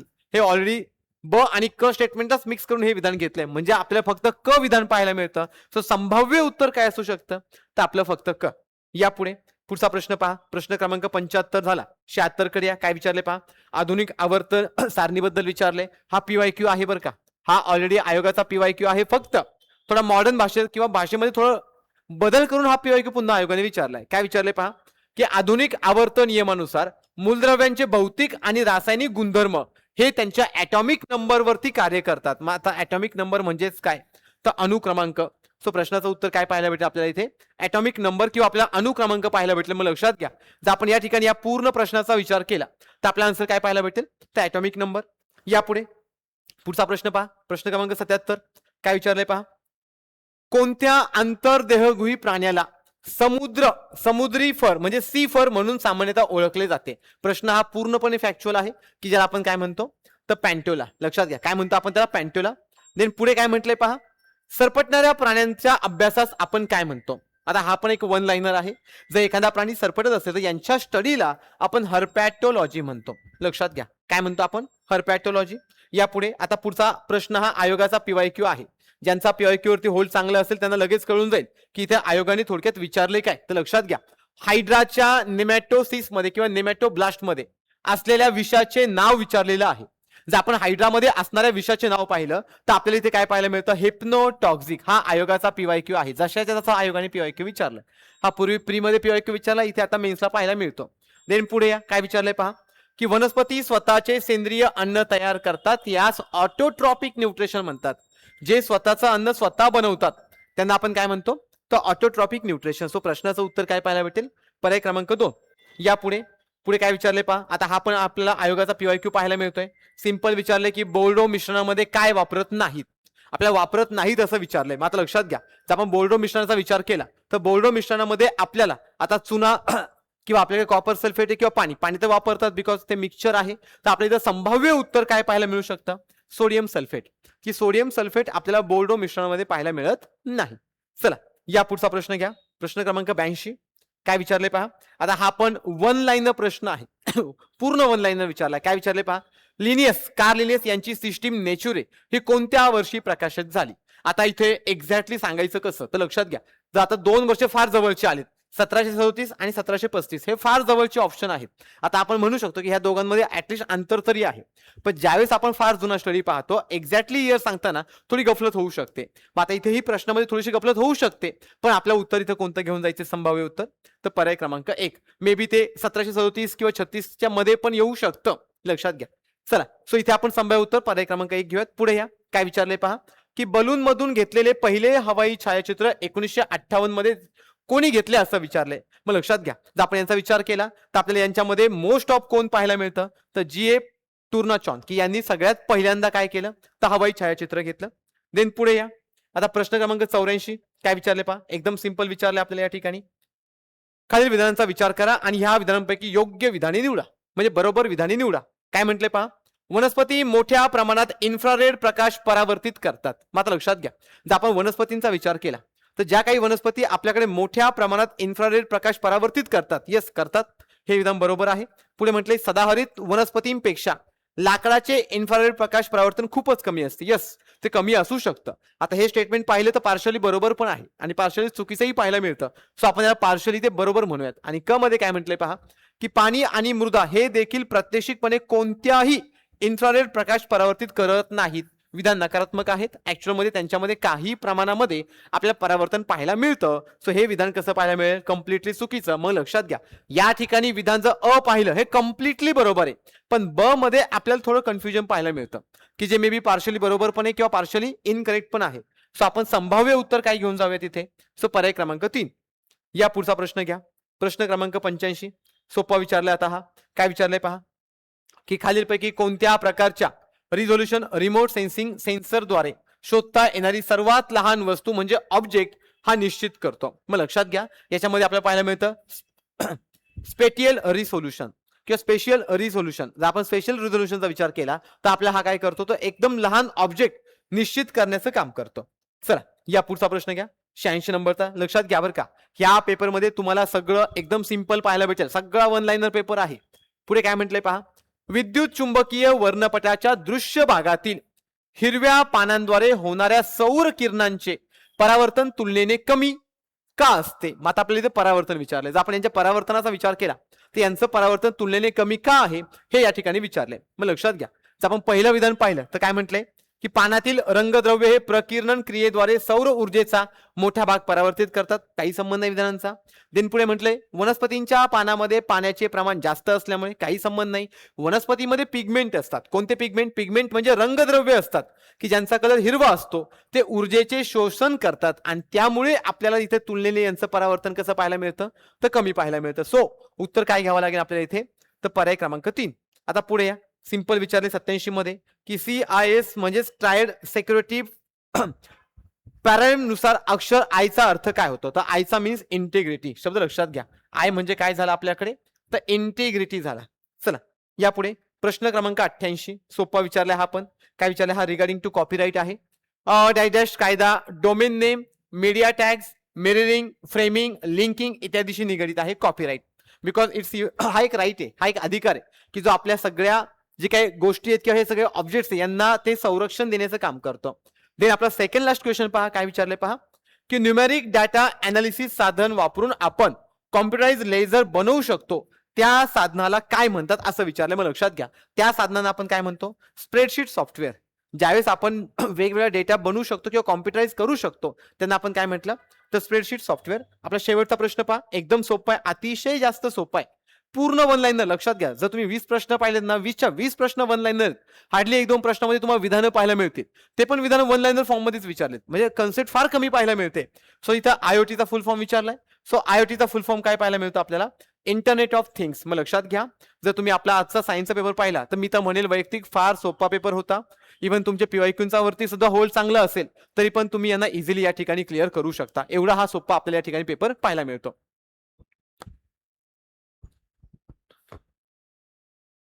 नमस्कार विद्यार्थी मित्र, शाश्वत अकॅडमी पुणे आपल्या ऑनलाईन प्लॅटफॉर्मवर आपलं स्वागत आहे. नुकताच पार पडलेला गट ब मुख्य परीक्षा पेपर, त्यामध्ये आपण इकॉनॉमिक्स या क्वेश्चन बद्दल अनालिसिस करायचं आहे, त्याची संभाव्य उत्तर आपल्याला बघायचे. आपण त्यासाठी ए सेट निवडला. ए सेट मध्ये क्वेश्चन नंबर 91 पासून क्वेश्चन नंबर 100 पर्यंत आपल्याला इकॉनॉमिक्सचे क्वेश्चन बघायला मिळतात. तर ते बघूया आपण एक एक क्वेश्चनचं संभाव्य उत्तर काय असणार आहे. डॅश डॅश यांनी चेन्नई, कोलकाता, मुंबई, दिल्ली या 4 महामार्गांना जोडणारा सुवर्ण चतुष्कोन प्रकल्प काय केला, सुरू केला. याच्याबद्दल क्वेश्चन विचारला गेलाय. बघा, सुवर्ण चतुष्कोन कोणाच्या कालावधीमध्ये निर्माण झाला का, कोणी सुरू केला असा क्वेश्चन विचारला गेला. तर याचं उत्तर येतं कैलासवासी श्री अटल बिहारी वाजपेयी. कैलासवासी श्री अटल बिहारी वाजपेयी यांनी 1999 साली जो प्रकल्प सुरू केला होता, प्रधानमंत्री सडक योजना, त्या अंतर्गत काय करण्यात आलं, तर चेन्नई, कोलकाता, मुंबई आणि दिल्ली या 4 शहरांना जोडणारा चतुष्कोन प्रकल्प या दरम्यान काय करण्यात आला, सुरू करण्यात आला होता. तर मग पहिल्या प्रश्नाचे जे उत्तर आहे ते कैलासवासी श्री अटल बिहारी वाजपेयी असं आपल्याला बघायला मिळतं. दुसरं येतं संपूर्ण आर्थिक क्रियाकलापाच्या सतत वाढ आणि घट होण्याच्या नियमित प्रक्रियेला डॅश डॅश असे म्हटले जाते. एखाद्या अर्थव्यवस्थेमध्ये जर सतत वाढ होत असेल आणि सतत परत घट होत असेल, वाढ होत असेल, घट होत असेल, तर या प्रक्रियेलाच अर्थव्यवस्थेमध्ये काय म्हटलं जातं, तर व्यापार चक्र असं म्हटलं जातं. याला ट्रेड सायकल असं म्हटलं जातं, याला व्यापार चक्र असं म्हटलं जातं. तर पर्याय क्रमांक 1 व्यापार चक्र हे आपल्याला एक्झॅक्टली उत्तर असलेलं बघायला मिळतं. 92चं उत्तर आहे व्यापार चक्र. पुढचा क्वेश्चन बघा 93 डॅश डॅश ही रेषा उत्पन्न व उपभोग यामधील मर्यादा निश्चित करते. आता बघा उत्पन्न आणि उपभोग, आता अनेक दारिद्र्य रेषा मोजणाऱ्या अनेक कमिट्यांनी काय केलं होतं, उत्पन्न आणि उपभोग कन्झम्पशन आणि जे काही इन्कम आहे, इन्कम आणि कन्झम्पशन मधला जे काही भाग आहे त्यामधलं कन्सिडर करूनच काय केलं होतं, दारिद्र्य रेषा मोजल्या होत्या. त्यामुळे उत्पन्न आणि उपभोग यामधील मर्यादा निश्चित करायचं काम कोणती रेषा करते, तर रेषा करत असते दारिद्र्य रेषा. कोणती रेषा, दारिद्र्य रेषा, काय त्याला पॉवर्टी लाईन असं म्हटलं जातं. त्यामुळे या प्रश्नाचं उत्तर काय येणार आहे, क्वेश्चन म्हणजे पर्याय नंबर 4 हे त्या प्रश्नाचं काय असणार आहे, उत्तर असणार आहे. बघा पुढचा क्वेश्चन ऍडम स्मिथ यांच्यामध्ये दोन देशांमध्ये आंतरराष्ट्रीय व्यापार होतो कारण, दोन देशांमध्ये आंतरराष्ट्रीय व्यापार होण्याचं कारण काय, तर ऍडम स्मिथ यांनी काय केलं होतं, तर 1776 मध्ये एक ग्रंथ लिहिला होता. त्या ग्रंथाचं नाव आहे वेल्थ ऑफ नेशन.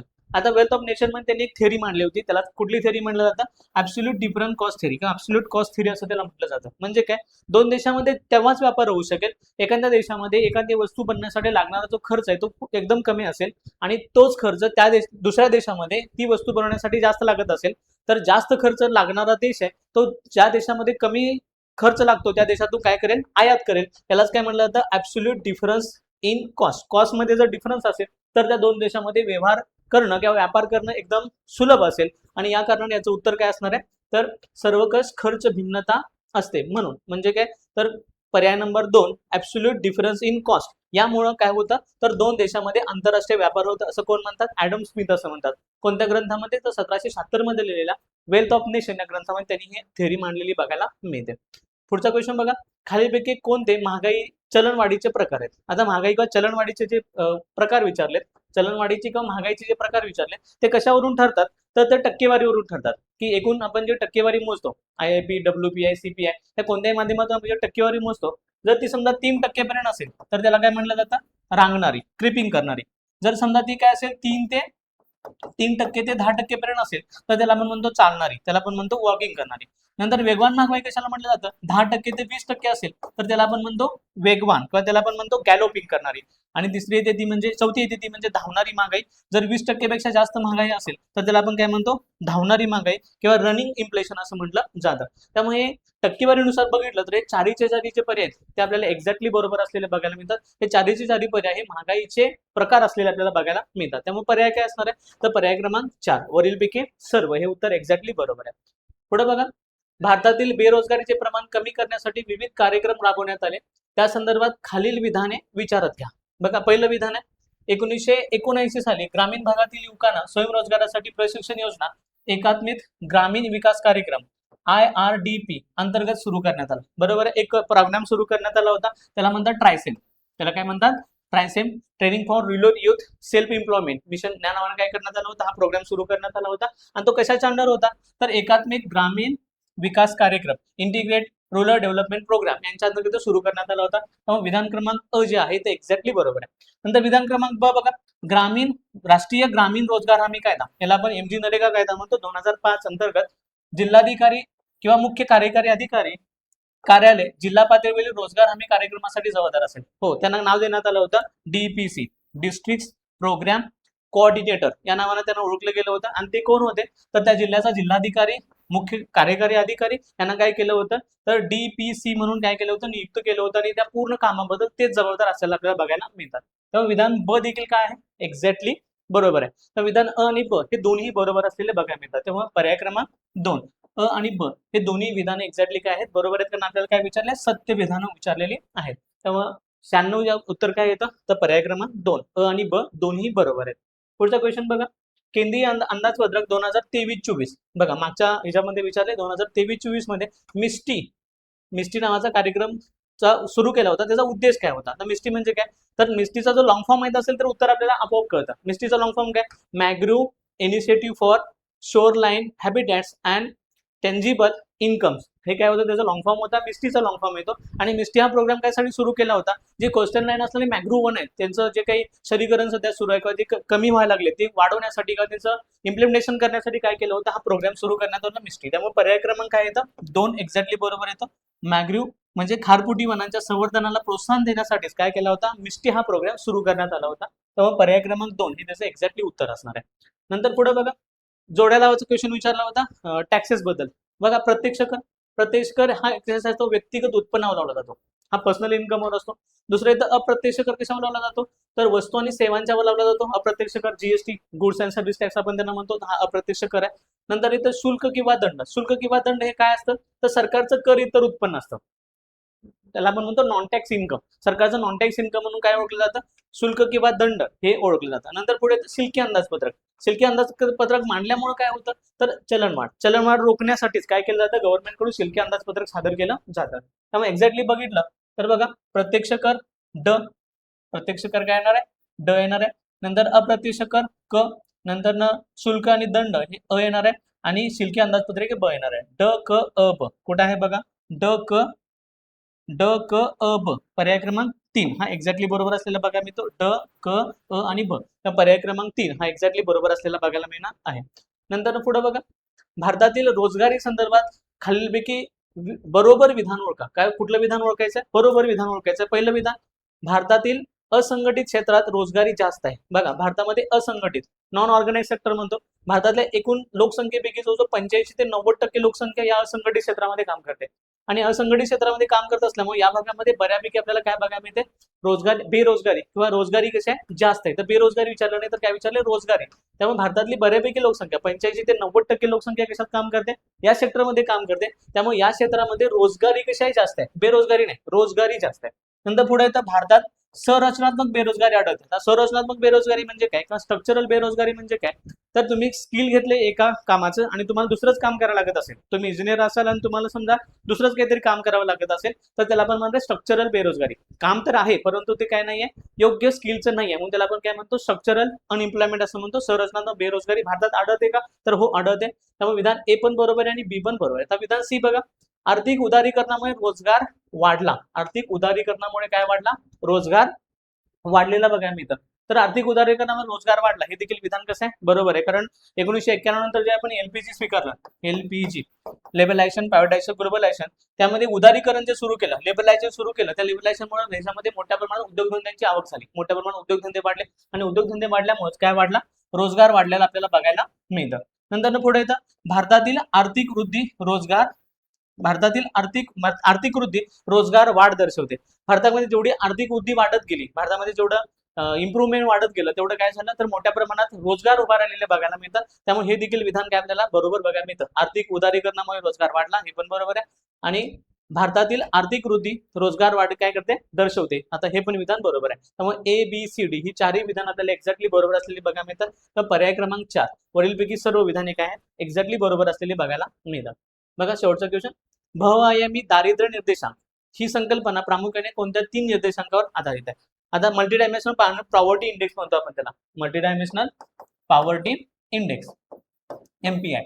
आता एमपीआय कशावर अवलंबून असतो, तर 3 घटकावर अवलंबून असतो, हेल्थ, नंतर एज्युकेशन आणि काय असतं, तर राहणीमानाचा दर्जा, स्टँडर्ड ऑफ लिव्हिंग